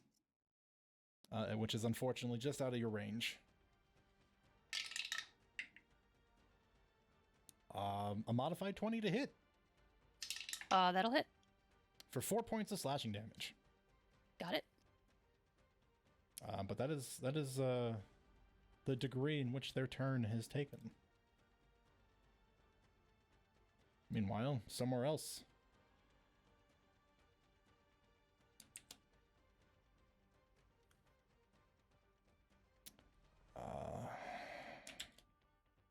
This orcish bandit's going to turn the corner. He's going to step over his small dragoneye friend. And he's got this wicked-looking two-pronged spear. And he's got a long rope that's tied to the end of it. He's going to chuck it at you, Titan. Okay. Disadvantage. Worked really, really well. It's a 4 to hit. That does not hit. Yeah. So he launches the spear. You dodge it. Kind of lands in the blueberry bushes near you, and he begins reeling it back in on the rope.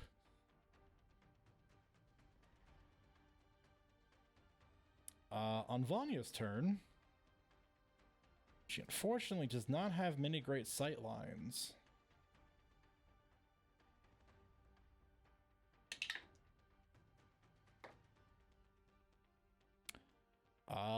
She can take a shot, but they have an extreme amount of cover.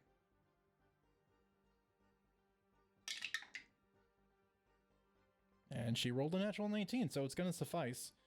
She's going to shoot at that orc that just tossed that spear at you, Titan. And is going to succeed in hitting. And is going to deal D6 damage. She did pretty well. 12 points.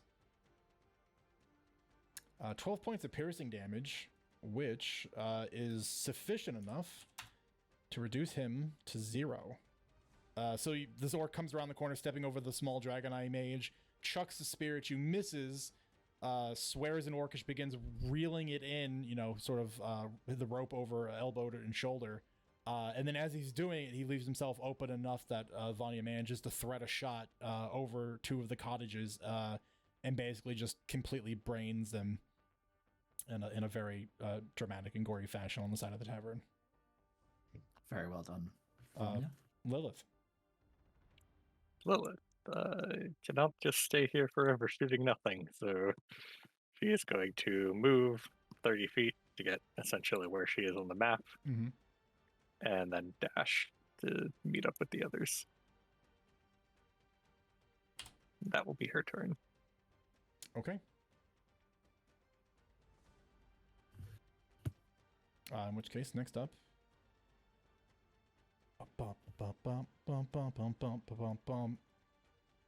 So many bandits moving in the position. Speaking of which, this one will come around the corner. I was going to stop there, and they're going to bring up a crossbow and level it at you, Roz. And miss with a 16.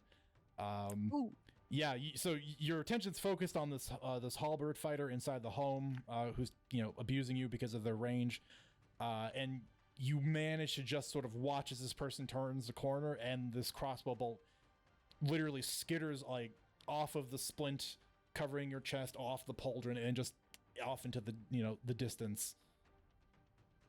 Really beginning to appreciate all the beatings you've taken. Titan. Titan. 5, 10. Oops. 10. Gets to here, and he's attacking this slimmer dragon eye. He is very small. 13 to hit. 13 would normally be sufficient, but he is going to shield it. He has Shame. Yes, he has a great deal of interest in surviving. Then I'm going to checking feature. Reading information. Reading information. Bonus action. Attack again. Okay, go for it. I mean, that's much better. 25 to hit. Wow. Yeah, that'll do it. Made that shield look like paper. For another 12 damage. Jeez. But yeah. For what it's worth, this was meant to be non-lethal. Noted. If it's another one-shot situation. It totally is. Okay. Yeah, he's going to turn into a blood splatter, but he's alive. Yeah, Titan runs up, he shields the first attack, and Titan grabs him by the face and bashes his head against the wall. Yeah, and crumples. And just in a pile on the side of the tavern. Titan is vicious right now. All right, that's it for me.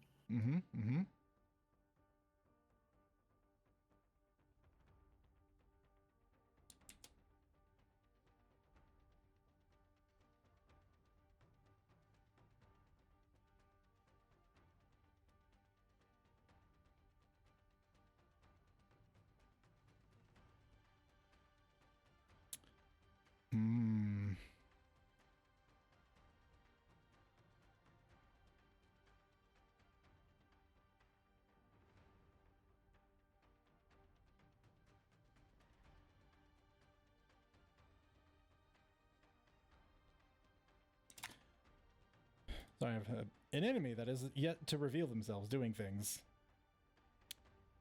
So...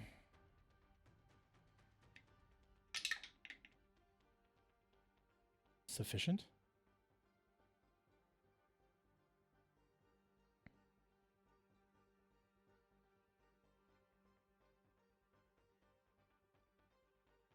That's going to be his turn. Roz. All right. Trusting Corona to handle the crossbow bandit. Oh, yeah. This one's mine. Teamwork. 23 to hit. Yeah. for 13 damage with the great axe. 13. You all deal ridiculous single target damage for being level 1s. Roz's minimum is 12. Yep. You decimate this person. Like, shoulder to midsection, cleave right through them like they were, firewood for the winter. I've never felt more alive. That's not going to be a problem later. Red flag. And then I'm going to come engage this bandit.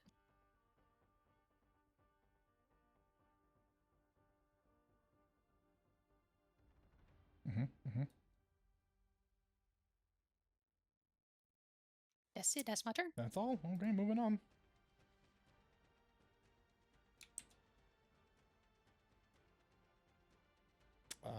This bandit is going to come up wielding a halberd and is going to attack you, Titan. Okay. For a 17. Oh yeah, that hits. A pretty nasty 9 slashing damage. That hits and that hurts. Yeah, they're gonna come up, momentarily take advantage of the fact that you had to pay slightly more attention to withhold the killing of the small dragon eye, and in that gap of consideration, they cut into you, pretty meanly, but luckily the armor blunted a good amount of it, so you're not in any particular trouble, but it could go bad quickly. Corona. Okay. Krona is going to have spent a bit of time being light on her toes last turn, dodging and loading her gun. Mm-hmm. But then this dude comes in. She's gonna run up to him, point Yep. blank. And she will shoot at him, point blank. Oh, yeah, sure. As one does.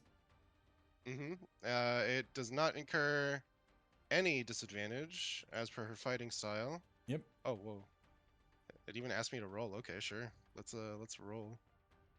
Actually, oh, I see why it's doing that. Because of the follow-up after. Okay, yeah, so she'll shoot point blank. Normal. Flintlock. Oh, I'm gonna hero point that. Okay. Roll again. Okay, let's see. Skip the damage dice. Normal. A little better. Okay, that hits. 13 hits. Yep. Okay. Yeah. The ACs are accurate. Okay, cool. 9 damage. 9 is pretty good. They're hurting. Okay. And then, as part of her thingy-majiggy, she will be able to follow up on that same target with basically what amounts to a pistol whip, as her bonus action. So she will do just that. And all right. I'm just gonna roll an unarmed strike because I think that's probably what makes the most sense. Sure. As far as the 2 hit, yeah, okay. Yeah, that's gonna do it. And then I think I added the bonus correctly. Yeah, it's 1d4 plus her strength mod, so yeah, an extra 5. More than sufficient. You clocked Nice. him on the side of the head with a pistol. Yeah, can she make that non-lethal? If it's with the pistol? Sure. In the future, for everybody, state it first. Oh, okay, my bad. Yeah. But yeah, so that one could be KO'd. My mistake. I will remember that. And she moved 20 feet, I think. So she's gonna take a look over at the ones that Roz dealt with, see that it's clear. And I assume we hear fighting up ahead with like Titan going on. Yeah, there's some somewhere around the corner. So she's going to move her remaining feet, and that'll be it. Oh, and she's in the line of fire. Okay, that's her turn. Melody. All right. So she was told to stay close. So she's staying close. Yes, probably right about. Oh, come on. Oh, I'm on the wrong target. There we go. I think this works. There we go. I didn't see anything as the screen flashed by in a glimmer. So, just... Okay, no, she didn't see anything as the screen flashed by in a glimmer. Maybe just Titan. Oh.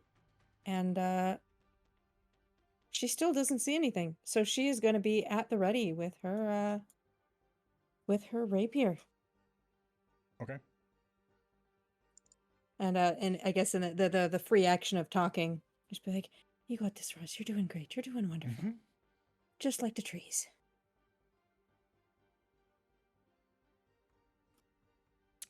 This bandit's gonna run up to Titan, carrying this big great club in hand,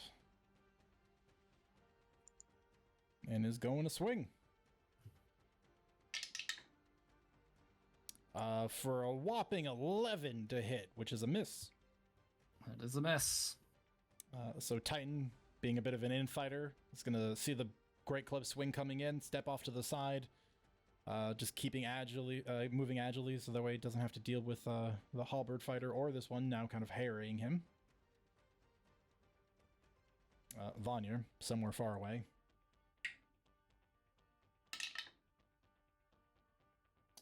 Is going to make an adequate enough perception check to be able to spy this halberd wielder that is attacking Titan.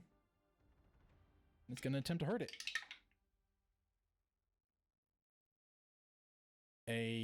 Another loud crack is going to ring from the distance. Unfortunately, though, no enemy seems to be struck. Seems as if Vanya missed. Lilith. Lilith. You're 20 feet this way. 10 feet that way. Still don't see anyone. Dash. Now we can see people, but we're out of actions. So that's her turn. Okay. Much to Zhao's chagrin, he put Corona in the line of sight, and this guy who's crossbow bolted Corona before is going to try it again. Oh, that's the guy, huh? Okay. And is going to fail with only a 7. So I like to imagine it's one of those Corona was like, oh, let's see what's around the corner. Let's see what's happening. Who's fighting what? And Corona turns the corner, immediately sees the dude with the crossbow down the lane leveling, and just immediately sort of like leans back, and the bolt flies by in front of her. Yeah. Just That's narrowly exactly missing. Titan. Titan is going to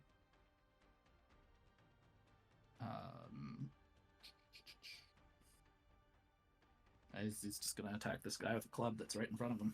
Yeah, fair. What can you do? Kill them until they're dead. 24 to hit. Yeah. Yay. Unbelievably, yeah. I know, shocking. All right. Okay, not as good on the damage this time. For 7 damage. 7? I mean, still good, but it's no one shot. Your streak is broken.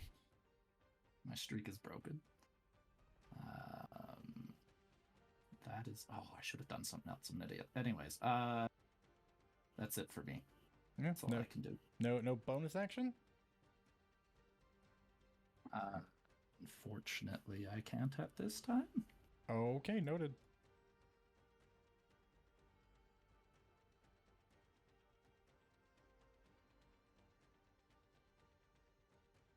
Let me just do a thing really quick, which is this, which I did last turn, but there we go, neat. I wanted the effect active. This sneaky shifting fella is going to creep up right on you, Lilith.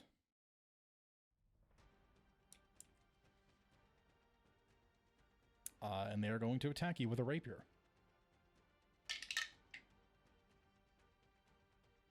I tightened you for 23. That'll hit. Oh, I did not tighten you with the damage though, luckily. For a big old 5 points of piercing damage. This figure, very light on their feet, comes running up from the backside of the tavern, making almost no noise. You don't even detect them until they're on top of you, Lilith. And they're striking out with this thin bladed weapon. As the attack kind of grazes past you, narrowly able to dodge any vital damage. In their offhand, you see, in a very similar style to Corona, they're carrying a pistol, and they kind of wheel and they turn to shoot Titan in the back.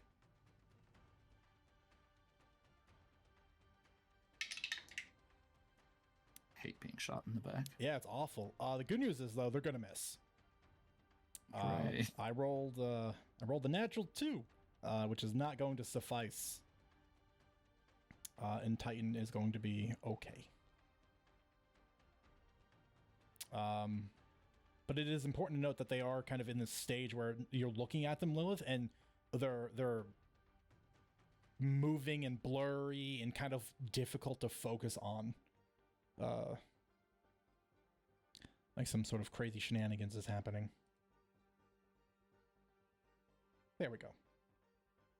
I'm like, the effect didn't take. Roz.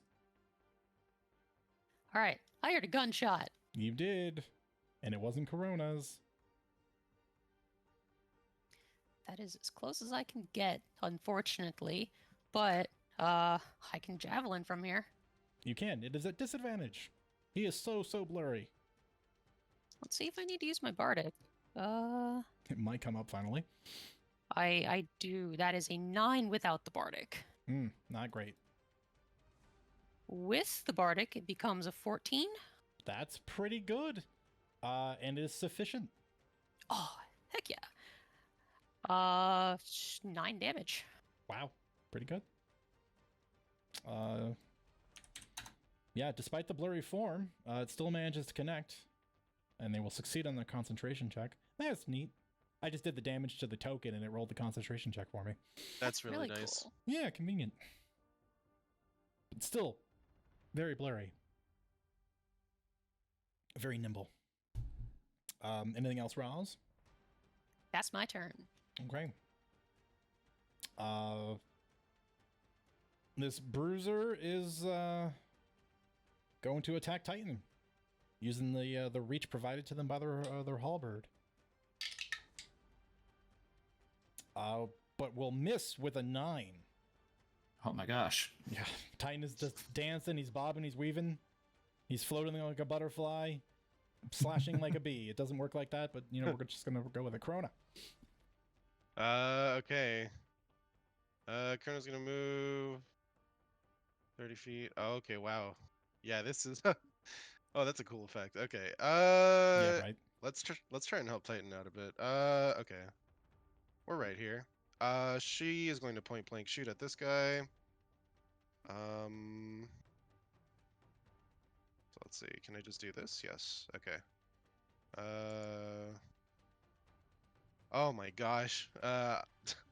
I might as well use him if I got him. Well, yeah. What are y'all holding on to him for? Yeah, go for it. Yeah. Okay. Oh, that's not much better. Jeez, no, it does not. Well, both okay. misses. A miss is a miss. Okay. And now I actually have to read my feature here because I don't know if I have to hit or not. Now. Yeah. I don't know if I have to hit with my gunshot to be able to melee. When you make a range attack against a creature within 5 feet. Okay, make a range attack, not hit. There we have it. There we go. So Yep. we'll try and follow up with a pistol whip then. See if that's any better. Go for it.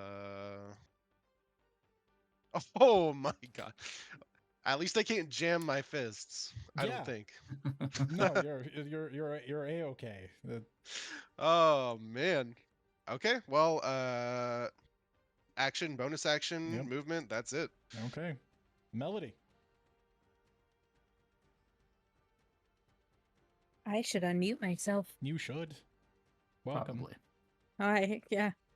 I thought you were Corona just said role-playing, Adi. Yeah, right. Corona said to stay close.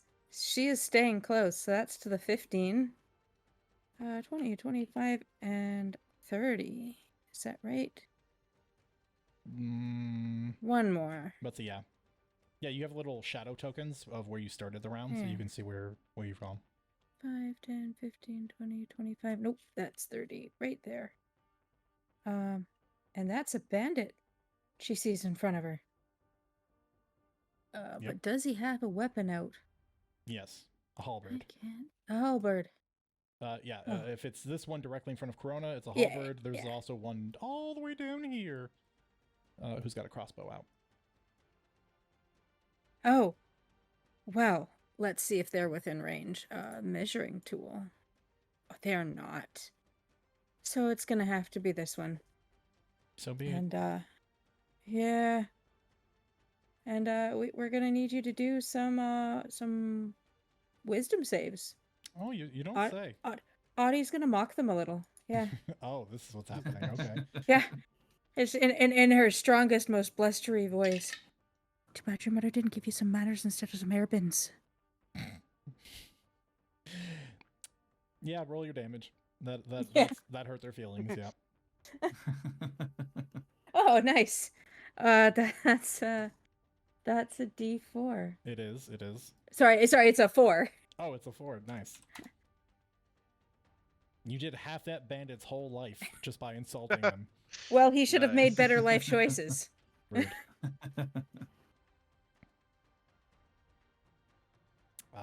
Okay, Melody, anything else? You have a bonus action remaining? I Could do have a inspire bonus somebody? action. I'm trying to think. I mean, Corona's who we see. Yep. You could inspire Corona. We're going to try and inspire Corona. Let's see if we can figure this out. We still can't figure this out. Oh, wait. Usability. Well, that's certainly cool looking. Nice. Did that work? I heard a noise. Yeah, I mean, Excellent. I did too. To be honest with you, I'm not sure how it would work on the receiving player's end, because you would have to like ask a prompt if you wanted to apply the bardic inspiration die, which I'm sure is perfectly possible. I just don't know if the automation that I have can do it. Mm-hmm. Well, Corona, you've got some inspo. A D6. A D6. Okay, perfect. Yeah. Thank you. Okay, that's literally everything Melody can do. This band is going to swing their Great Club of Titan.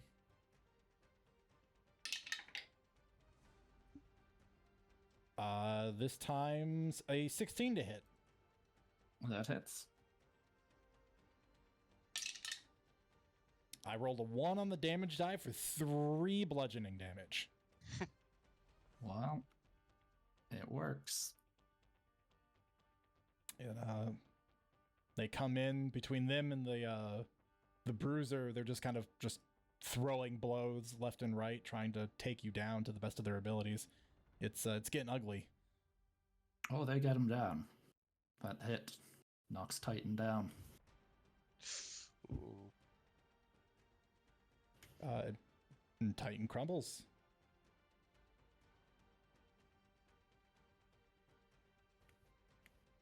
Okay. Somewhere in the distance, Vanya.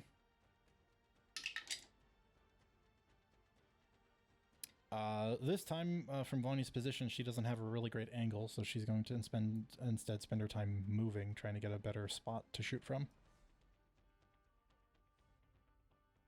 Back at the top of the initiative with Lilith. Lilith, the little blurry guy stabbing her. Yep, that is what's happening right Which is unfortunate. She's going to drop the arrow she had ready to knock and use her item interaction to draw her rapier. And she's going to try to stab the blurry guy at disadvantage. Okay.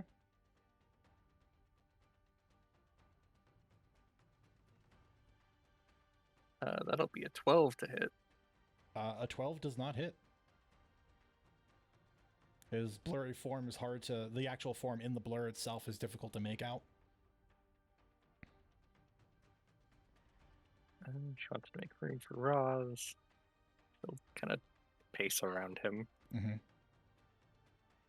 But that is her turn. Okay. This crossbowman's gonna fire at Corona again. Mm-hmm. Ooh, a natural 16 this time. 19 to hit. Yep, that'll hit. For 5 points of piercing damage. Okay, could be worse. And realizing exactly what the state of the situation is, they're going to kind of duck behind the corner of the tavern there for some cover. Titan, make your first death save, please. Well, I will in a second. I don't want. So this is an interaction that I looked up now and don't want to exploit, so I need DM ruling on it. Sure. Which is the 2 heroic inspiration points with the legendary endurance. It says at the start of your turn, you can choose to expend a number of hit dice up to your proficiency bonus. Do I need to be conscious for that? Or can I save myself from dying here? That's why I want a DM ruling. It is a good question. It's funny, as many times as this ability has been used in other games, it's never come up for unconscious characters. The rules, as they stand, do not state you need to be conscious to use it. As far as I'm aware. Let me to quickly skim everything. It doesn't say you need to be conscious, but like I said, DM ruling. No, I would say you can. It's sort of within the scope of what it's supposed to do. Okay. So then I would like to roll some hit dice for a second here. Yeah, go for it. I should double check. It's plus con mod, yeah. Yeah. Each time you roll a hit dice, you add your con mod. Oh, good.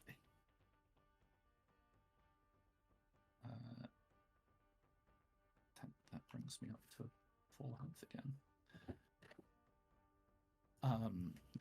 Titan, unwilling to lose this fight, to go down, going to heroically just kind of regain his footing, get up after taking a heavy blow to the head, and he's gonna blast these guys with his ice breath. Oh boy. Oh, nice. I think it's con saves. It is a con save, yeah. Yeah.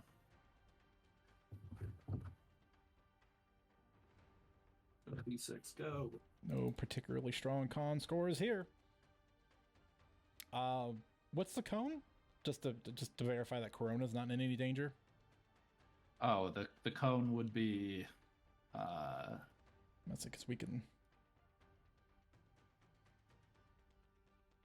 Yeah, if I need to adjust myself, I will. If you just kind of do it straight on, it literally keeps Corona out of it, so I think we're okay. Yeah, barely, yeah. Guys. Yeah, 2 con saves. Yeah, so yeah, 2 con saves. They will take 8 damage if they fail, and 4 damage if they succeed.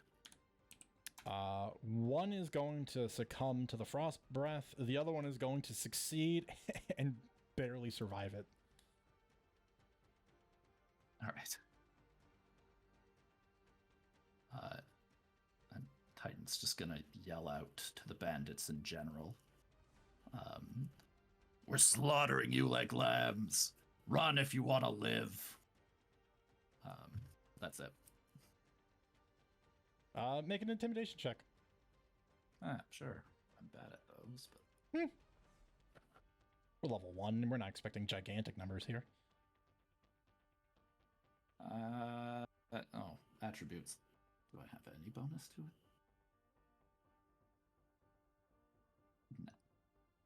No. It's flat 11. Okay. Well, you think the bandit that you just frosted is considering it. Okay. This bandit here that is currently fighting with Lilith is not dumb. Sees that Roz is closing in, and is going to.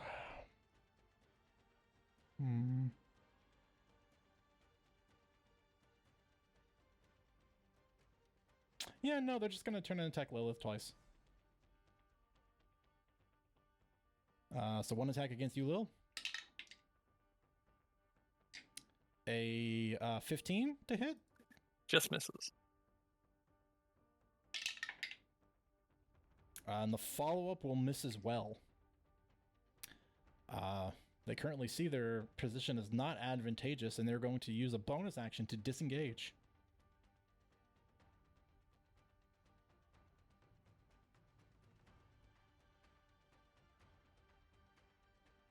Roz. Oh, that rat bastard. He's just taking Titan's advice, okay? I don't believe that for a second. However, I see an obvious target.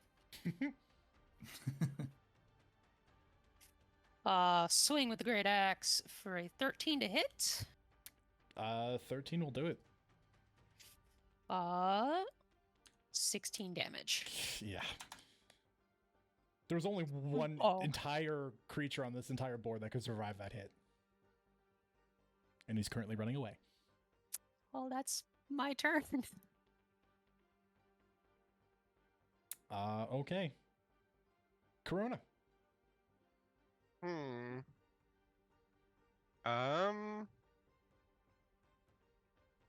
I think she's going to opt to reconvene with the group in a spot where she won't necessarily get shot at. She'll ask, so are we chasing or what? And her bonus action is going to be to pop her potion because she's hurting quite a bit. Fair. Yes, destroyed.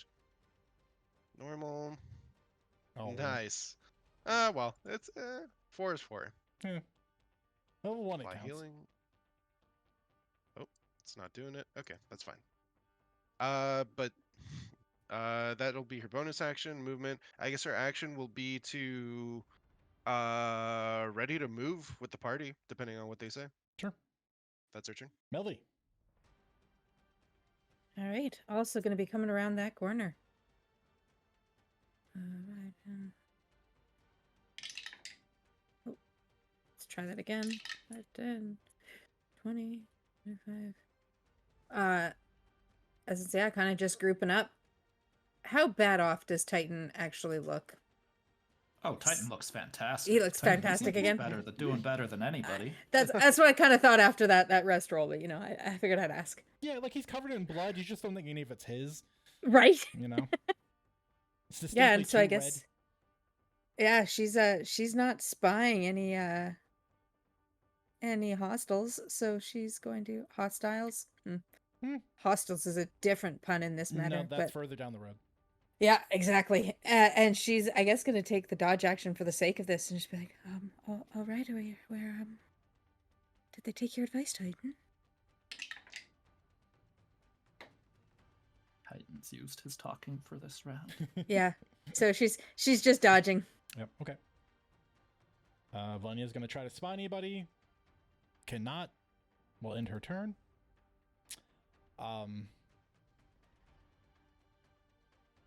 At the top of the initiative, I will make this painfully clear.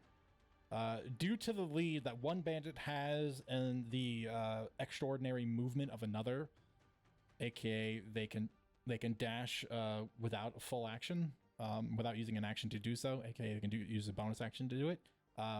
The two remaining bandits that were here that you are aware of are going to escape.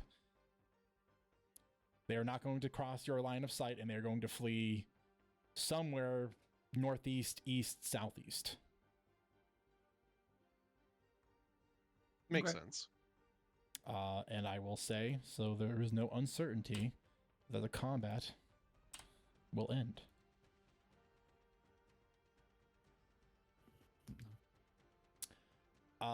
And there, because timing got weird, we're going to take a break right now. And we can come back and deal with the repercussions of this and see what you all find here. Hooray! So we'll be right back. Hooray! 10-minute break. Good job. Good job, team.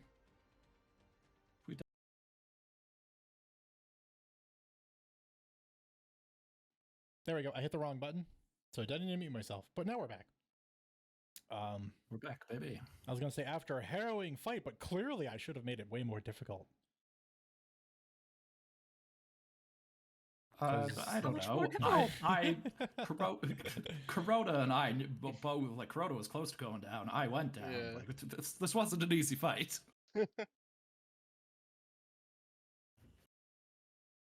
Well, clearly we have different opinions on the matter.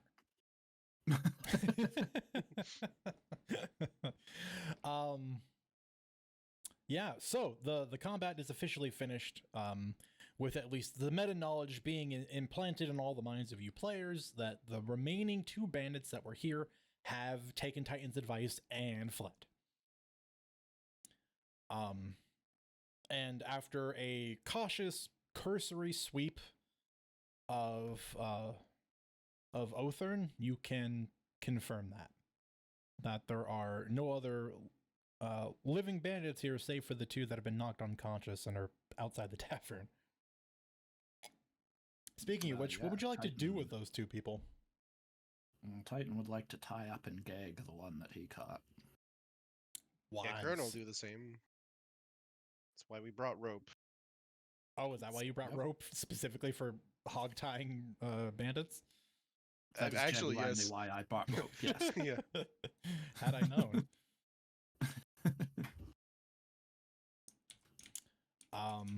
Yeah, simple enough. Whoever's going to do the tying them up, roll me a sleight of hand check for your not sophistication. Slight, huh? Okay. Yeah, this is also no longer Ben's specialty. It's not my specialty. Nope. I'm happy to outsource this. Yeah, the mantle must be passed on. Okay. I'll do mine. Yeah, oh, sure. Boy. Okay. 12. Okay. Not the worst. Roll 2 for me. 2? Okay. Yeah, one for each person. Sleight of hand. That's much better. There you go. Ooh. That's so pretty one of good. them is way better than the other. Yeah. Okay. So you've got them 2. You got both of them. One a dwarvish woman. The other a small dragon eye. Both tied up and gagged. Where would you like to go? Like, what would you like to do? You have with the bandits gone, let's see if they left anything valuable. Sure. I can keep an eye on these 2. I think I saw something in this house over here, so I'm just shaking with adrenaline, covered in blood, moving away. Yeah, everything's perfectly normal.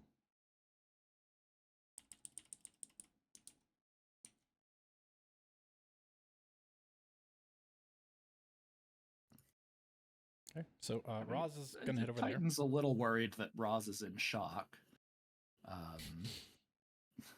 He's gonna look at Adi, look at Corona. You both good? I'll be fine, I think. Just a little shaken up from the hits I took. If you need any care, let me know. Adi, you good? Better be talking and fighting, but yeah, we're fine. Let me check on Ross. Where's Lilith? Yeah, I'm gonna go see what's up. He's gonna follow Roz over.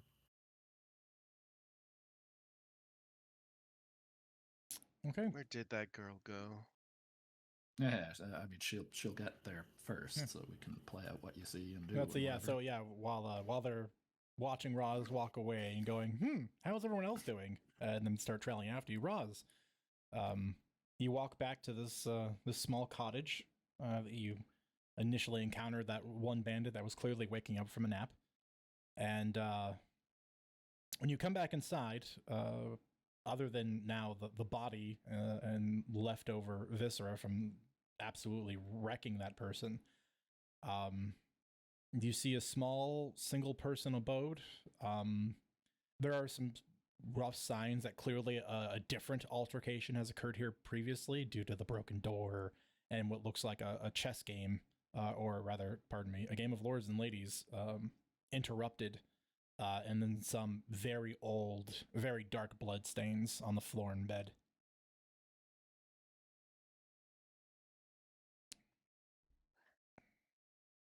Well, I'm just going to stare at the corpse that I cut almost in half for a good minute. Yep, from shoulder to waist.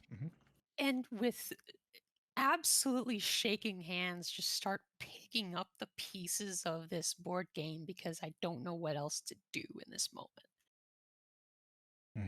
That's fair. Allow me to clarify for everyone else. I know Titan and Corona are heading back towards after Roz. What is Audie and Lilith doing? And if same, that's an okay answer. I just need to know. Once people started walking away, Lil kind of ducked around a corner and is just seeing that Roz was going to that house. She went to the one across it to see if there was anything of note in here. Sure.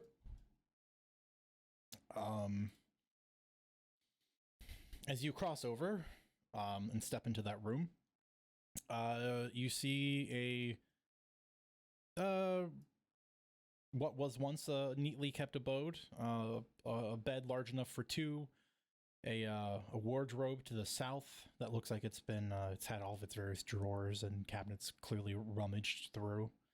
But most notably on the table on the northern wall, there's this beautiful, what once was beautiful blue cloth laid across the table, now stained with blood.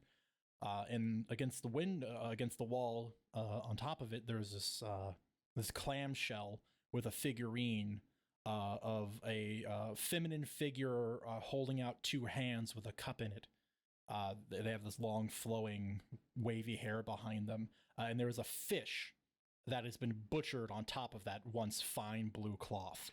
But most notably, it was just beheaded. The knife was stuck into the table. Clearly, it was left to bleed out, and then the person walked out based off of the footprints you can very clearly see. It doesn't seem like anything was taken like from the table, but the fish was just like almost killed ritually.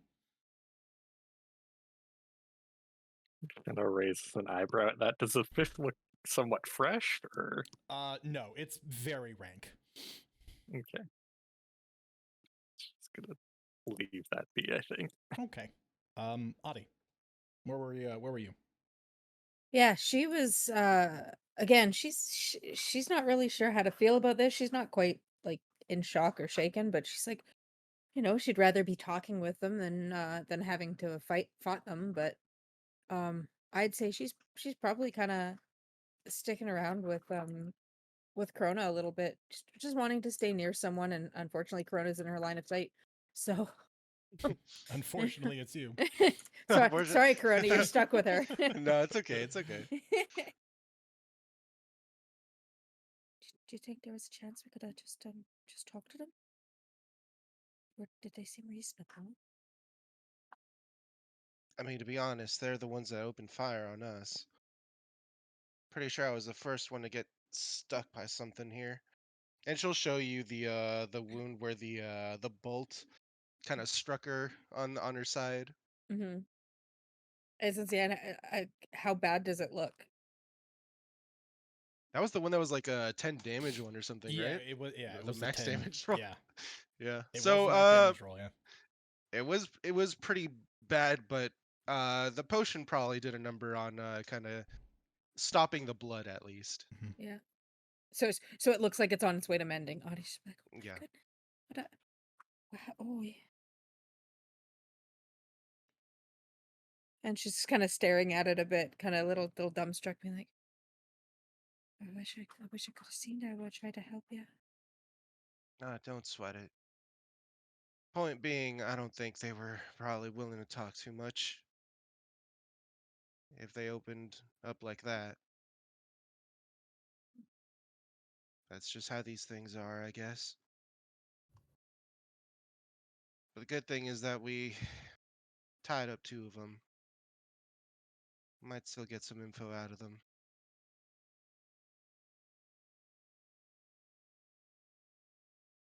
not all bad. And she just kind of like leans against the wall. Should we wait till the others get back, or do you want to check the tavern?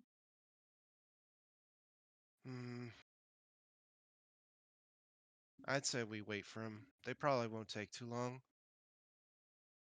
Besides, I don't want to keep my eyes off of these two that we wrangled. Audie will take a spot next to Corona then and just kind of lean against the wall, listening, looking around, keeping a little alert, you know. Mm-hmm. You did well, you know. Yeah. Don't know what I did, though. Oh, you followed orders for one. You might think that's stupid, but you'd be surprised how many people don't know how to even do that. I've seen what the other end of that thing does, and she points to the gun. I don't want to be in front of it. You said keep back, keep behind, keep with you, and I did it. Krona doesn't say anything, but there is like a tired, like, tired, satisfied smile. You did good.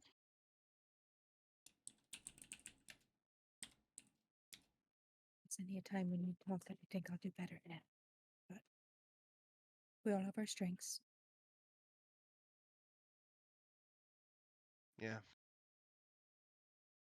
I think that's why we came out on top. I think this is the first time for all of us. Maybe not the doc, but it was for me.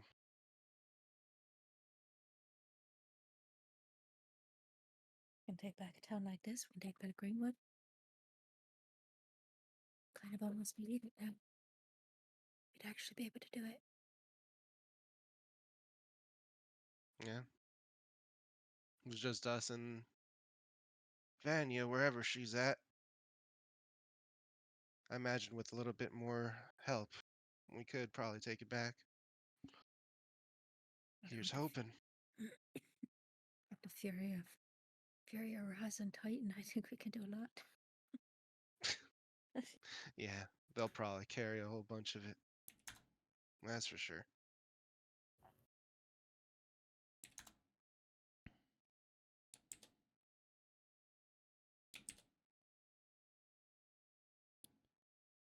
Okay. Going to Titan, catching up to Roz. Right. Yeah. Titan will walk in the building and see Roz picking up game pieces. Yeah, lords and lady pieces. Yeah. Lords and ladies pieces.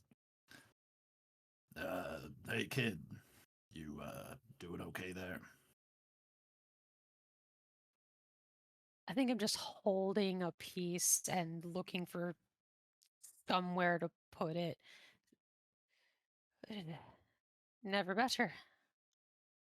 What? Well, you're shaking and you're cleaning up a board game. Looks like you might be a little blood drunk. Oh, just set the piece down on the table very delicately. Pull my hands back, see that they're shaking, rub them off on my armor and go, I'm fine. I've never killed anyone before, but I'm fine. Well, killing kind of hits everyone different. You want to talk about it? Stare directly at the half of a head still on that bandit. No. No, I'll be all right. I think there's going to be a lot more artists to come, and I need to be ready for that. And I'm gonna be.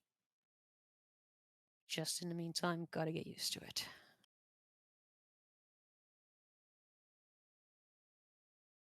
Titan nods. I understand. If you need anything, let me know. I'm sure you and the girls will talk it over. Yeah. Right. There's very little you don't share with each other, but like I said, just be careful. Keep your head, and if you need talk or you need actual medical attention, you come let me know. No, I'll be fine. I'm tougher than I look. uh, Corona and Lilith, I think, got actually hit. They probably actually need your help. I know you're tougher than you look, kid. I've always known. Then now I think a band of bandits know it too. Well, with all due respect to that one, they don't know much anymore. He shrugs. 2 of them went off, and I'll tell the rest. That a slaughter took place here. Guess that's how glory spreads, huh? Titan nods. That's how glory spreads. Brutal. Yeah, well.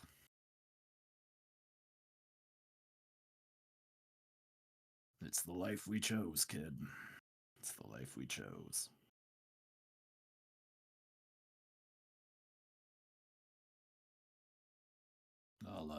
I'll leave you to it. Check on the others. And Just, I will stay in here checking on what's in the house. Sure. The Titan's gonna look Roz over. She's still shaking. She's calmed down. She's definitely still in shock, and that's probably not going to go away anytime soon. But it's meeting with some stubbornness that runs in her family and the determination to stay strong. Okay. Then yeah, Titan will nod. All right. See you, kid, and he'll head off.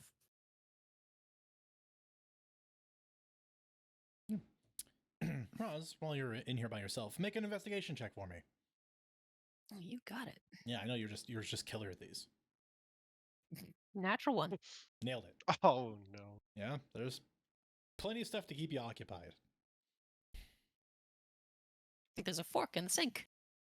Crazy. And some books on that shelf. Who would have thought? Neat. Lilith, you head a little further north, towards the other 2 cottages. One appears very normal. The other, to the west, very much not so. And that it has its front door chained shut, like affixed into place from the outside. Chains and razor wire.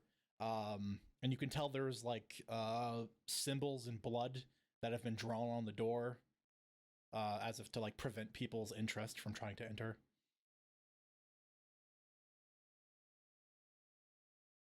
Well, that just makes her want to enter more. But for now, she's going to assume there might be something in there and go investigate the other one first. That's fair.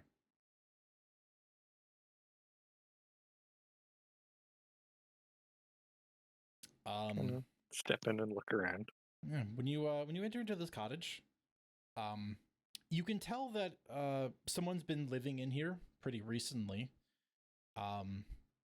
There's telltale signs of someone having kind of gathered various things from other cabins to make this one a bit more comfortable. Make an investigation check for me.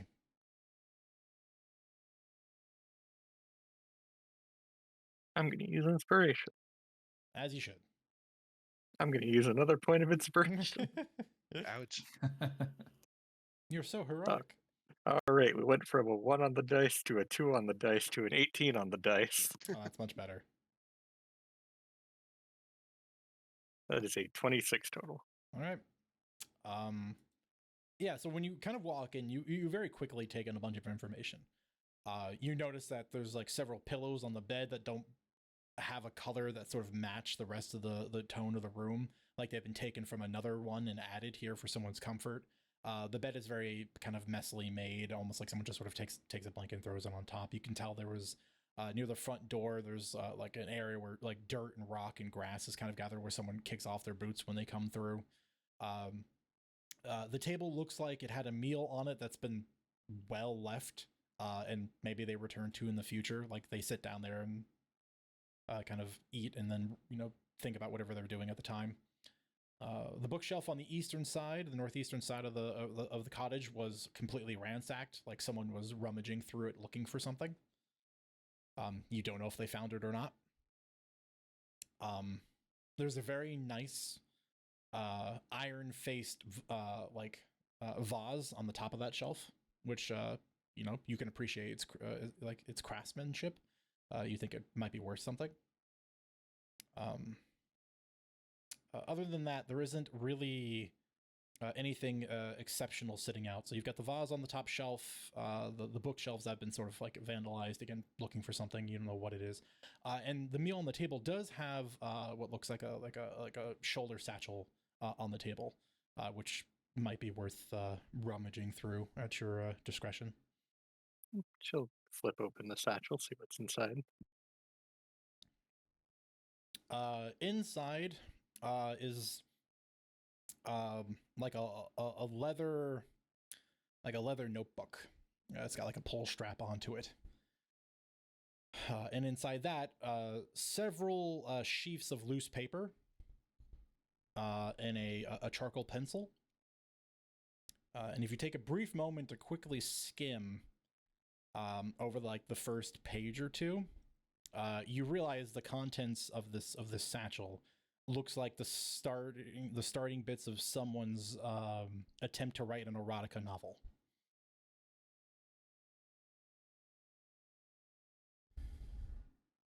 She read like the first page. Yeah, it's titled coughs. Yeah, it's titled Highwaymen in Heat. Kind of coughs and will close it and just place it back down. It's not very good. Her attention will go to the books on the side and kind of examining the shelf. Since it looks like somebody was looking for something here, she'll give it a once over. I mean, there's a mixture of things here. There's like a book of maps for the area and the roads from Novagurn to Zale. There is a couple of like pleasure reading books, fiction works. There's also what looks like what is the remnants of a ledger that had a couple of pages taken from it. But the rest of the pages that they reveal to you, this was basically someone who was doing the bookkeeping for the tavern. Okay. She'll fold the maps up and put them in her own bag. Sure. Last thing is she'll just pick up the vase. Make sure it's empty. It is empty, but it is extremely heavy. She will slightly lift the vase and then put it back down because it's heavy. Mm-hmm. Yeah, you think it's probably more iron than you thought it was. That being said, you think someone who is one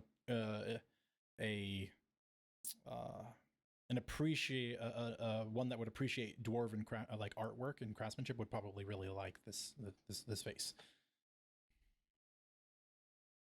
She will make a mental note to tell somebody with higher carrying capacity about that. Fair. Titan. You're exiting as you see Lilith coming out of that northern cottage there. All right. Titan will catch up with her. Hey kid, just doing my rounds. You doing all right? Yeah. No injuries. She's very obviously been stabbed. It's more like a graze.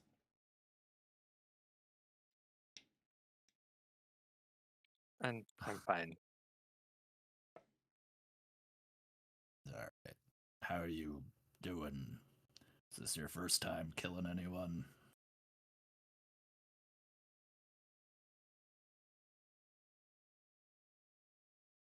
Lilith has no charisma.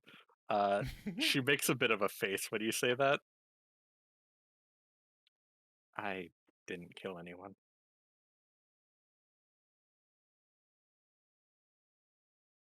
Well, first time seeing people killed.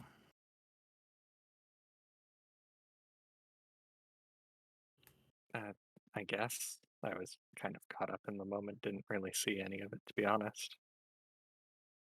There's a vase in there that's made mostly of iron. Seems pretty valuable, but it's heavy. Right. Got it. I'll go have a look at the vase. If you need anything, let me know. I was thinking about maybe trying to open up this door. You know who's good with doors? Roz.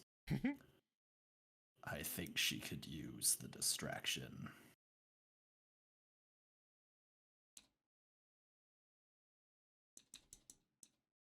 Figured it would be best to wait for everyone to be around. They had to have had a reason to lock this up like this, right? I suspect so, yes. Either they didn't want people getting in, or they didn't want people getting out.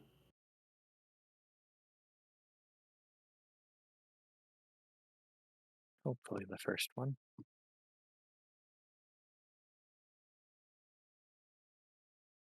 All right. Well, go talk to the others. Thanks for checking in.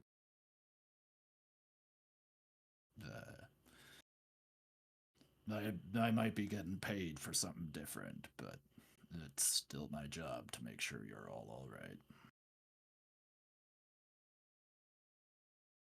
Are you okay? Me? Yeah, I'm doing great, kid. Because it looked like you went unconscious there for a sec. And then you just kind of shot back up. It was really weird. You know, there's a theory out there. Not everybody on this world gets the same advantages.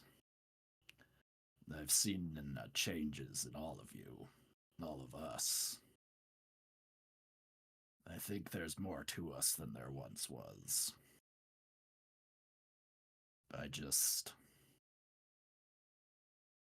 The will inside me refused to give up. And I could feel my strength return. Roz and I noticed it too after we left Greenwood. Felt different, stronger.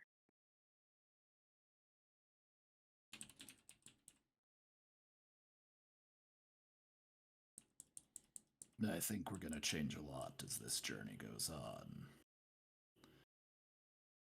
Like I said, there seems to be, normal people, and then there seems to be heroes, or unfortunately, villains. But people who rise above the station of what the rest are capable of. Hopefully we can put it all to good use. Do nots. Everything I do is for the good of Greenwood.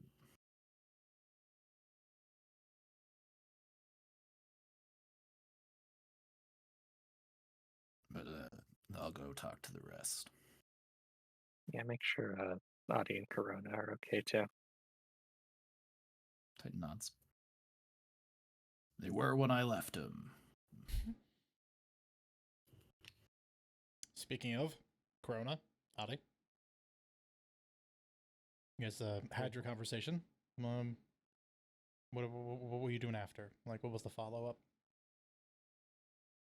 up? Corona's intent was to stay back just to catch a break and to keep an eye on the two, the two people that we got, just in case they wake up or whatever and try and escape. Mm-hmm. She figures that everyone else that went to go look for stuff is better at looking for stuff than she is right now, so she's leaving it to the pros. Yeah, Audie's sticking with Corona. Again, very content to see what's going on.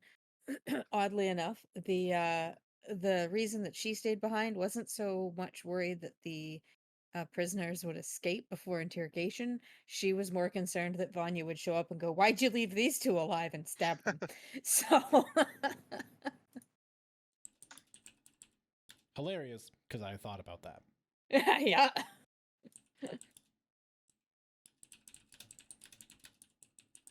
But yeah, very very content to kind of wait it out a bit. If they're gone longer than, I don't know, a half hour, or we hear a noise, she'd run and go see what's going on. But yeah. Mm-hmm.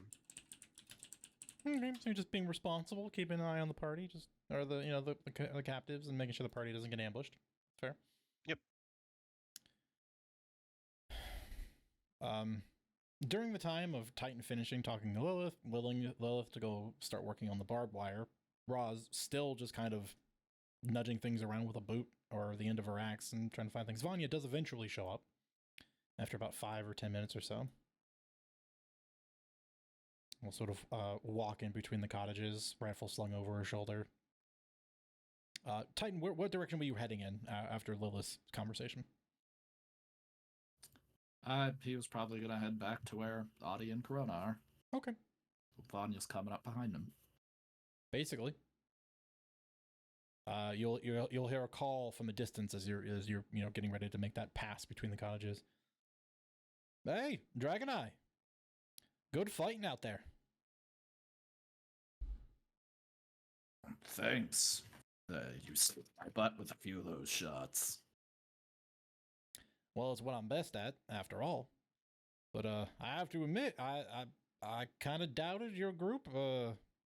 But after watching you walk in at the front, and those poor bastard bandits didn't really know what hit them.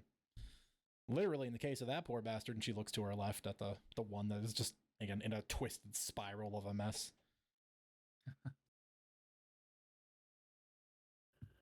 Well, you first met us in a bit of a bad situation. Mm-hmm. I messed up. Burned down a village. It was a dumb mistake. But I'm glad we were able to make a better showing of ourselves this time. Well, I think y'all did pretty good. I'm impressed. I did see one or two of them scamper away, though, so don't want to stick around this place for too long, or else they'll bring more friends. Of course, we're kind of doing a sweep, see if there's anything useful. All right. Yeah. Understood. We took a couple of them alive. I doubt they're who you are looking for, but you're free to come look at them. I mean, I'll go take a look. I doubt it as well, and I'll leave them to your judgment after the fact. But if you want to be disposed of them after, I'll be more than happy to do that dirty work for you.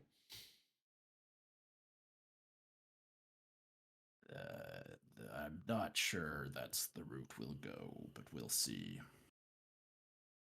Well, I'm just offering. She puts a hand on the really thick, broad dwarven short sword on her hip. Yeah, I'm just saying, just one good little stab through the sternum. Yeah. If that's what's decided, then I'm sure you and I will go take care of it. All right. Well, if y'all have been rummaging through here, I'm gonna go take a look at the tavern. If nothing else, I'm famished. Yeah. If you find anything to drink, I think a few of the younger ones could use it. All right. Yeah, I'll let you know what my findings are. And Vanya will walk past you, Titan, between the houses, grab just literally tear a branch off of one of the blueberry bushes and start eating them as she's going by. She'll see Audie and Corona and nod to both of you. And throw like a mouthful of like blueberries kind of sticky on the side of her corner of her mouth. And I'm like, good job, both of you. Again, I'm pleasantly surprised.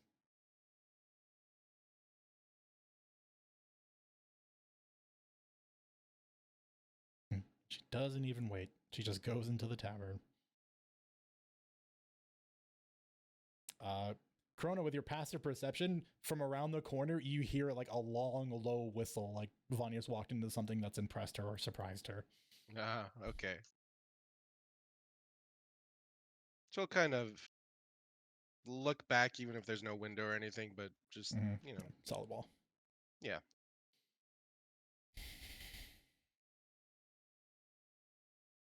All right, hey, you two. Hey, Doc. Master How are you last time. feeling? Yeah, how's everyone doing?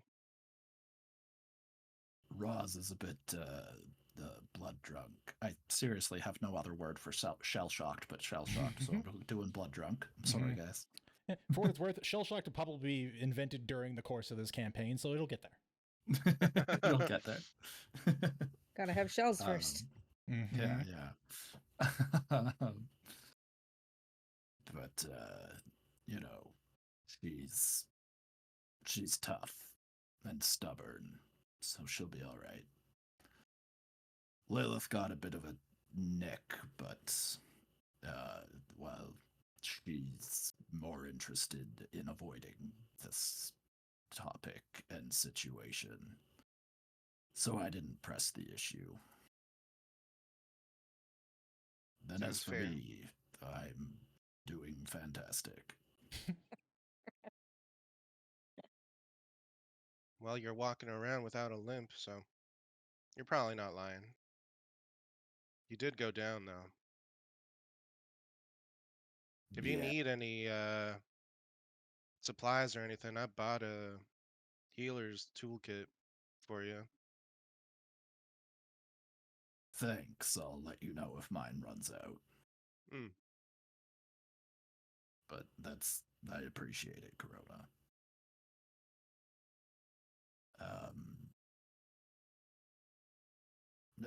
You guys need anything from me? Karna looks to Adi to let her speak first. She just kind of gives a bit of a shrug. Nothing even touched me. I got out score-free. I can't say I'm the same, but I'll be all right. This break's been doing me some good. Pretty sure that Vanya found something inside. Heard her whistle. Well, I'll have to go take a look and see what's up. But how are you both doing with the killing? Audie kind of gives a bit of a shrug. She's like, I'd rather we could have done the talking and the killing, but when it won't stand down, you gotta make sure you survive. So it's alright. Might be different if I did it myself. Yeah. I mean, I'm not happy doing it. But I've only had like 10 years to mentally prepare myself for it. So. Yeah, the old man was pretty thorough. Well, if the both of you are alright, then I won't push it. But, Audie, Lilith could use a hand. She's working on that door that's got the razor wire on it. I'm guessing Audie would have remembered seeing this door on the way in. Yep, very pretty Harkness, obvious. very distinguished and creepy. Yeah. She'll just give a bit of a nod then.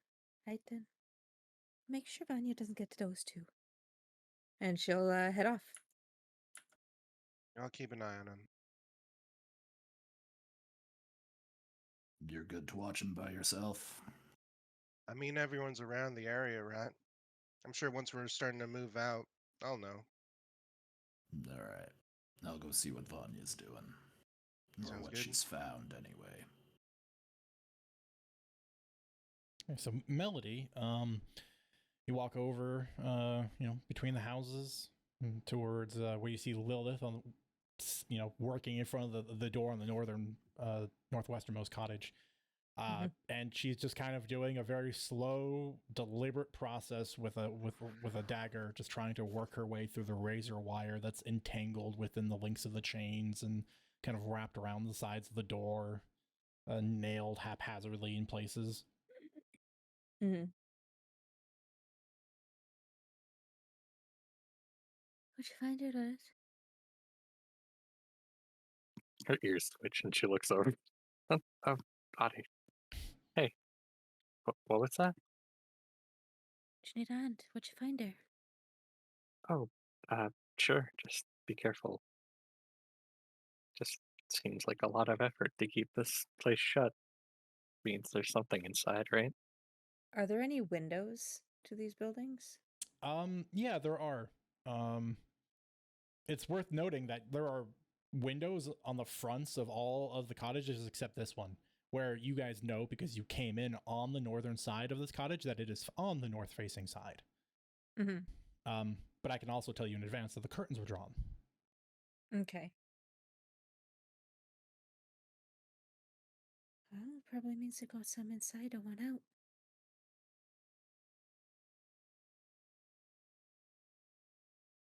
Try knocking on the door.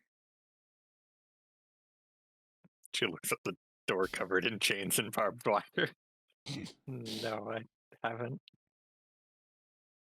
Audie will find a clear part of the door and just kind of like give it a knock. Hi there, you're right in there. Strong wood door, good reverberating knock. Mm-hmm.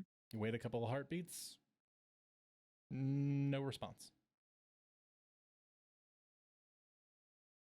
And she just kind of shrugs, and then we'll do her best to very, very carefully kind of try and help see what Lilith's doing. You know, she's got a dagger on her and whatnot.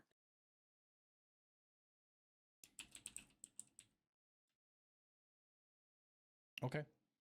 Yeah. I mean, unless I can investigate this door to see if there's like, just kidding, it's all decoration and it's just open. There isn't like the one thread you can pull that'll make it all fall off. Yeah. Now this is, unless you are trying a different method that isn't the slow, steady work with the knife, it's going to take between the two of you probably like 15 minutes. Fair. I was gonna say, and the windows didn't open, right? Because Audie would also go around and like try one of the latches. You don't recall, but they didn't appear to. Okay. Yeah, she'd take a quick walk around the outside just to see if any of them do open, and then come back and help with it. Mm-hmm. Methodically. Yeah. The check confirms that these windows do not open. Okay. Yeah. So you're going to help Lilith with that. Roz, are you still just, engrossed with the various books on the shelves and the silverware and on the cupboard? And I think by now Roz is coming out of her stupor, as she has been wandering, kicking things over, and doing really a bunch of nothing while she thinks about what she has done. Mm-hmm. Just really quickly start rifling through bandit pockets, I guess. Be more comfortable with all the blood now. Sure. Well, you don't find any pocket change. And really the only things worth of note on this particular bandit, is their equipment. The halberd and the scale mail they're wearing.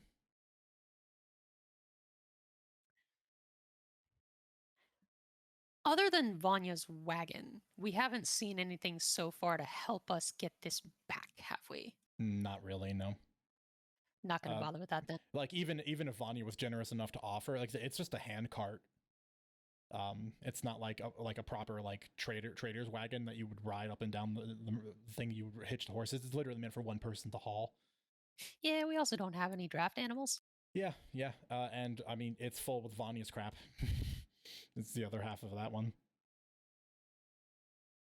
Well, we'll wander out and see what these two girls are up to. Yeah, Roz, when you exit the cottage and you look down the way, you instantly see both Melody and Lilith with knives, for some odd reason, trying to cut their way in through the heavily locked door. What are you two doing? Breaking and entering. Yeah, Audie just gives a nod. Did you check the window?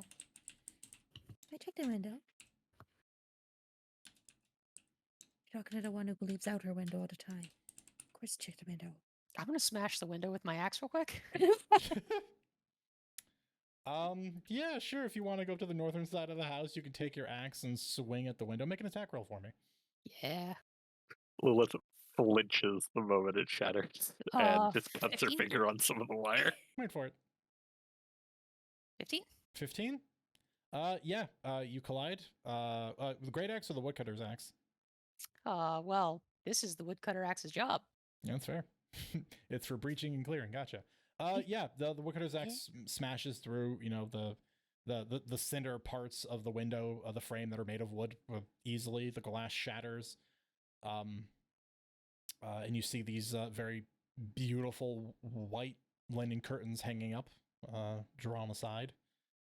You catch a brief, like, kind of rush of wind that exits the cottage.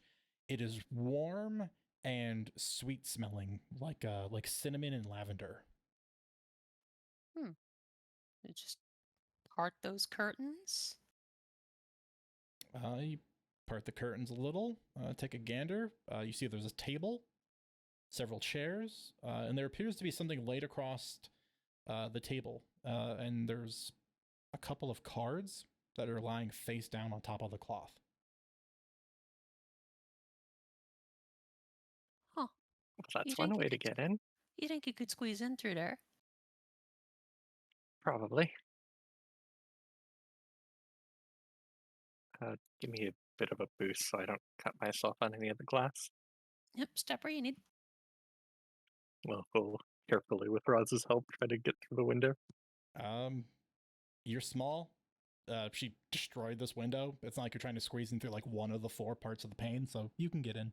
There's no rule required for that. Kind of land on the table, jostle it a little. Would both of us be able to go in, or would Audie be cautioned against that?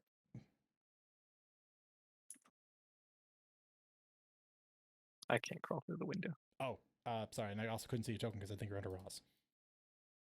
There you go. You want in too? Oh yeah, please. Step where you need. And she'll, Audie will do the same. Mm-hmm. Okay. When you get inside, Lilith, even without the investigation check, you immediately notice. Oh, sorry, I have to do that. Okay, thank you. Yeah, you guys can't move through walls, for good reason. You immediately notice something that the other cottages didn't really show, which is there is pretty much nowhere in this cottage. It doesn't look like it was rummaged through, and there's also just no dust gathered anywhere. It is squeaky clean. And smells faintly of cinnamon and lavender. It's very pleasant. Pleasant smell, squeaky clean, cards on the table, pointy hat on the desk. This is a mage's house. Those feel like some observations that might hold some water. What's the inside of the door look like? A normal wooden door. Iron bands across the top and the bottom.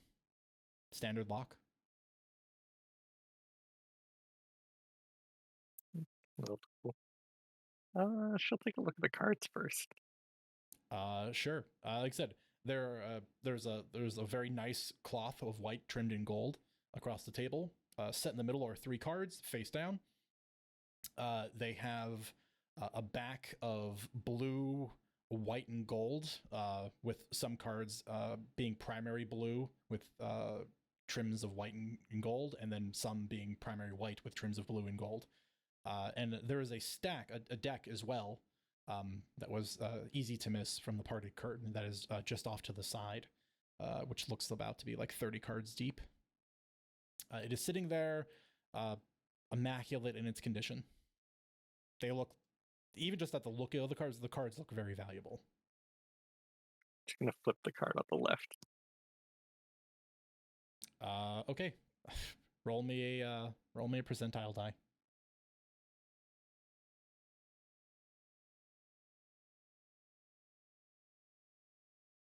$56. Okay. I purposely let the session drag on long enough just to let me get here. Let me hang on. I knew I was gonna get here, but I just didn't pull up the thing I need real quick. So Cards. Like, you put a tarot deck in front of me, I'm gonna pull the card. Right? It's got a reading there already laid out. it does. Cards. Would you say 56? Yep.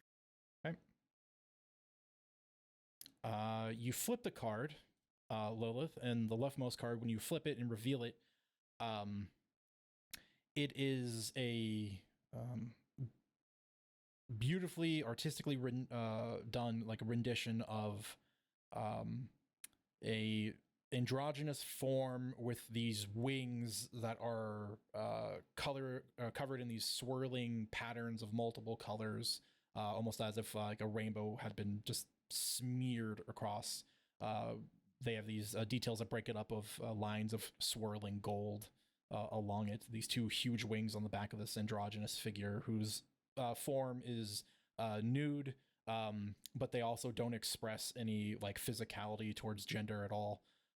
They have this long, like platinum colored hair that sort of whooshes into the background, kind of consuming like the top upper right third of the card. And then around them, in the lower left remaining part behind them, is the scenery of these plants that are all kinds of various colors of blue and violet and magenta that are all brightly colored and wild in shape, and they have spotted leaves and vines with these long needle-like thorns. But there is no name to the card. It is just this image. Huh. Interesting.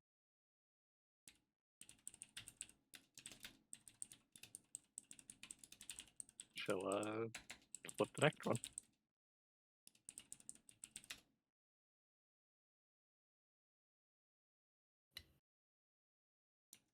Okay. Or pause briefly if she feels that before flipping it. But do you still flip it? Yes. Okay. Roll another percentile die, please. And Audie is watching very intently. She's just like leaning over the table, over the chair. 90. 90. Big number. I have 10 wisdom and I make good decisions. Well, I'm not one of those people that's going to be like, look, a deck of many things at level 1. Let's just ruin this campaign. Yeah, not as people would know it, at least. No, you have other more dangerous decks in these worlds. Well, maybe not anymore. We don't know. Yeah, you don't know.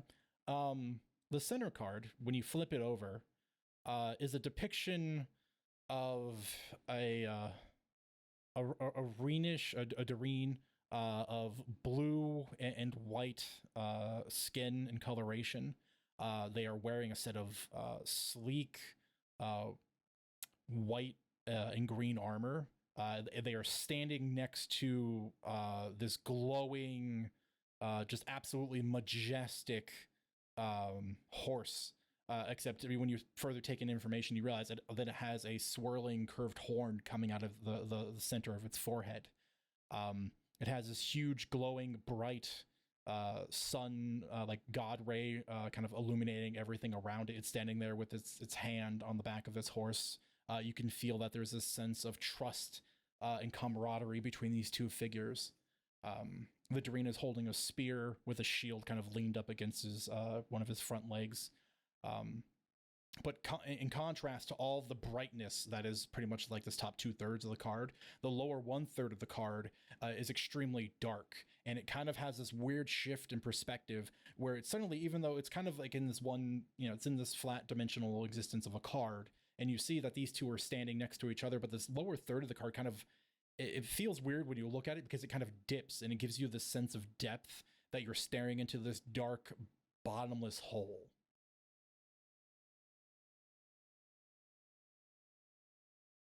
Ominous.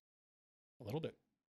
Kind of like pokes the part that looks like a hole from her perspective. Just Wonder a how card. they did that.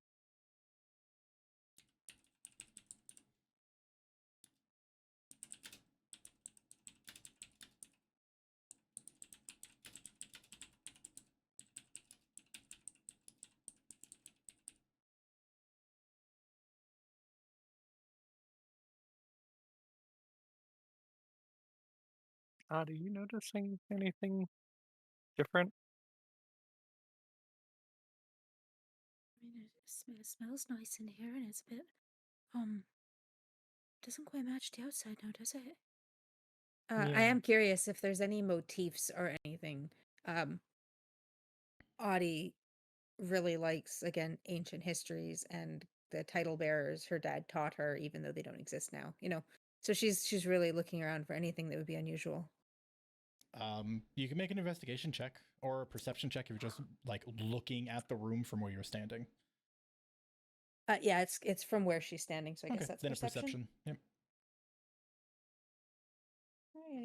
We're gonna use one of those inspirations, because why not? You might as well, since the session's gonna end soon. That's a 15. Okay. You look around. There's basically two takeaways for you, Melody. One, the fact that this place is incredibly clean. There's no dust. Everything is well organized. Even though you think bandits at some point probably came in here based off of the fact they had the wherewithal to go, let's chain this up and make sure no one ever goes inside. They had to have made that decision based off of something. Despite that, there's no proof that they were ever inside. Two, you notice that there is a particular color choice that the person here quite liked, which is white and gold. The rug being white, which you think would be almost impossible to keep clean, especially given in this environment where it's very often muddy. The stool in front of the vanity, similar, this really nice like white suede with these gold pins, these accents in them. And then a hat hanging off of the vanity, this very wide-brimmed hat with this top that sort of kind of flows down off to the side, which is all white and beautifully trimmed and with this gold band that wraps around the center. But those are the two things you notice from where you're standing while Lilith is, flipping these cards. And to the third one we go. You percentile die.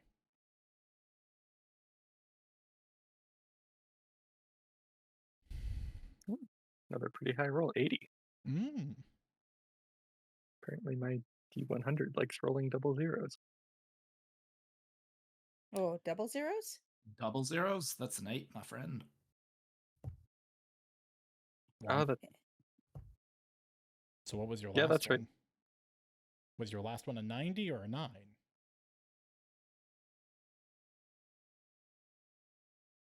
Unless you grabbed 2 10s, in which case that's a different story.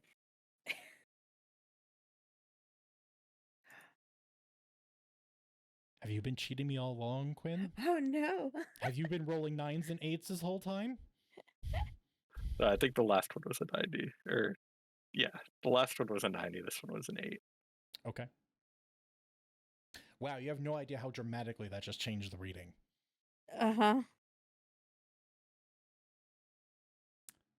This last one, when you flip the card, you're noticing that the general view of all of these is that everything is quite bright and uses quite a lot of contrast. This last card, its whole face is pretty much this bright smear of white with changes and bits of bright yellows for accents. But it heavily focuses on only one thing in the center of the card, which is this young form of a child. The light is completely distorting all of its physical features, but you just see this dark silhouette, and it has both hands reached, held up, and it's holding onto the hands of 2 arms that reach up to about half bodies that kind of blur off, then off the edges of the card, focusing purely on this child.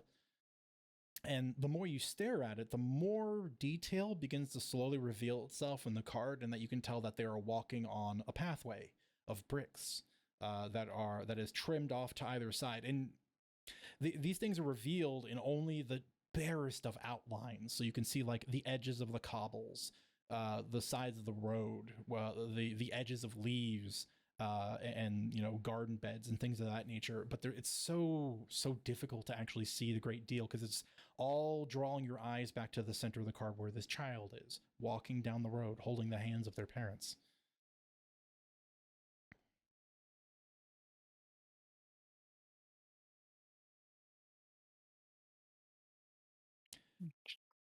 Just looking at the card, kind of rubs her eyes a little, because weird cards are weird. Kind of to punctuate that, Lilith, as you have that moment, the 3 cards you have flipped slide together, go back into the deck, and you watch as the deck shuffles itself. It lands in the center of the cloth, and it folds itself up neatly until it's a nice little package.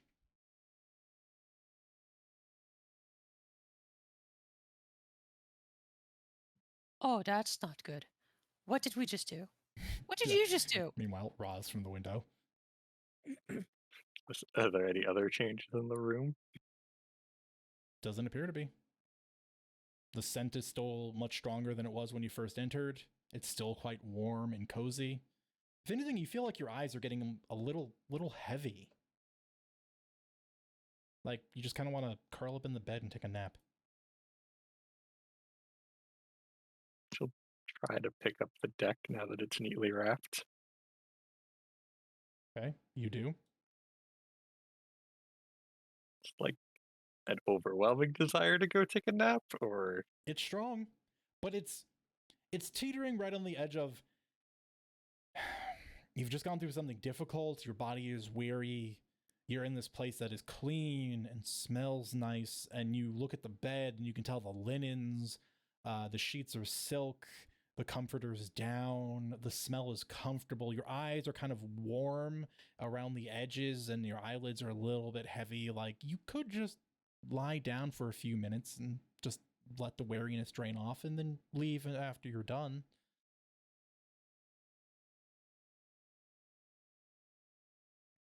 Adi, it's same for you, for the record. Yeah.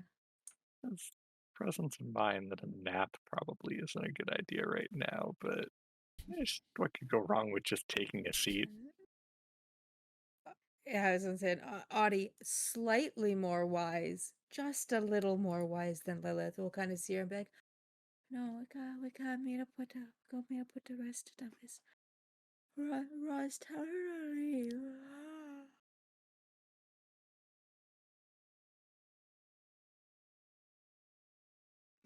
Got him.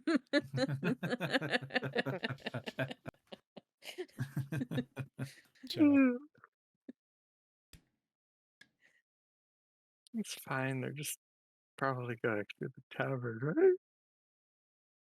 They're going to go into the tavern, but it's not nice to sleep in a stranger's bed unless they invite you in. And we ain't been invited in to sleep. Roz, I mean, we did break their window, though. Both of your friends look like they're going to fall asleep. They're yawning profusely. They're slurring their words a little. I am terrified to just run in here by myself, so I'm not going to do that. All right, you two just don't go to sleep. Get off that bed. Come outside right now. Are we intimidated? If you don't immediately start moving, I'm going to break the world on you. Oh, jeez. I never expected that to be used on our party members first. Oh, well.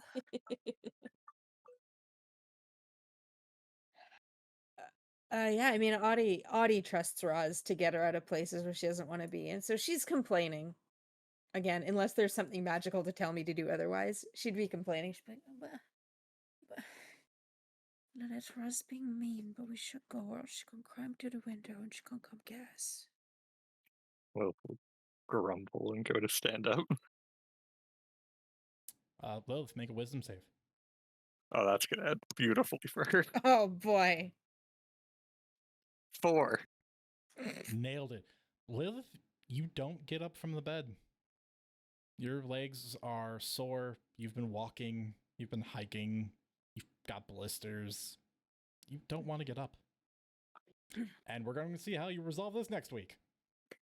Oh boy. 'Cause- Oh no! Sorry, this dragged on way too long already. I have to. We're end making great choices, guys. low wisdom Great characters. choices. Yeah, we're gonna pick up there with this potential problem next time we play on Wednesday next week, because that's when we play on Wednesdays. Nailed it. Woo. Bad yeah. decisions. Yeah, I mean, hey, for what it's worth, first actual combat encounter. You guys did great, given that, you know, like I said, level 1 stuff sometimes is a little spooky. Yes, terrifying. So yeah, I was like, there's a thin line I'm watching here that I'm like, it goes from me killing everybody to you killing everybody else. And it was the fact that that little choke point in the alley with Titan that I missed like 4 attacks back to back. Oh, I think I would really have been shifted a lot. dead. Yeah, that I had would've- 3 hit points left that entire time. Yeah, but yeah, could you imagine had those bandits pushed on forward with the guy that came out the back with the blur spell to go after Lilith and Roz? Like, it would have Yeah. changed things pretty dramatically. So, like, yeah, it was like I was nervous, but I was like, but I'm also not going to pull any punches. What happens is what happens, and you guys did it. I'm proud of you. Good job. Yay! We did it again. Murder! Yay! You killed so many people. You're going to get so much loot. Wait until you see what's inside the tavern. It's so much money. If we can ever get out of this building, Oh, you're getting out of that building. Yeah, true. Roz is gonna take down a whole. She's gonna straight Kool-Aid man the wall. There are some obstacles. To which we'll see how that goes next week, because it's gonna be something. To which everyone else in this little rest stop is going to hear. Yeah. So that's what's happened. We're done, but we will be here, same place next week, Wednesday, 6 p.m. And we're going to see how that whole thing shakes out with whatever weird shenanigans is happening inside the cottage. And yeah, I really also wanted to thank my players as always, because without you, I would not have a campaign to run for. And this has been great fun. Likewise to all the new people that showed up tonight, which was really cool. Thanks for being here and watching. Every little bit of support really means a lot to me. So thanks for turning out, and we hope to see you again. But in the interim, we are going to send you over to our friends at Dork Tales, where they do streams all week long for various TTRPGs. And they do so in full costume for their characters, which I think is really cool and like so demanding, but they do it so well. It's crazy. Definitely go check them out. They're wonderful people. And until we see you next week, for most of the game, up until the very end, the party didn't, but you should try to make good choices. So, we'll see you then. Don't be a Lilith. Don't sleep in strangers' beds unless they invite you and you said yes. That's a weird sentence. Don't be a Goldilocks. Thanks for hanging out, chat. We really appreciate you guys. Yeah, thank Have a you. good Thank you night. for being here with us. Have a good night. See you next week, hopefully. Enjoy Kelly and Dork Tales. They're great people.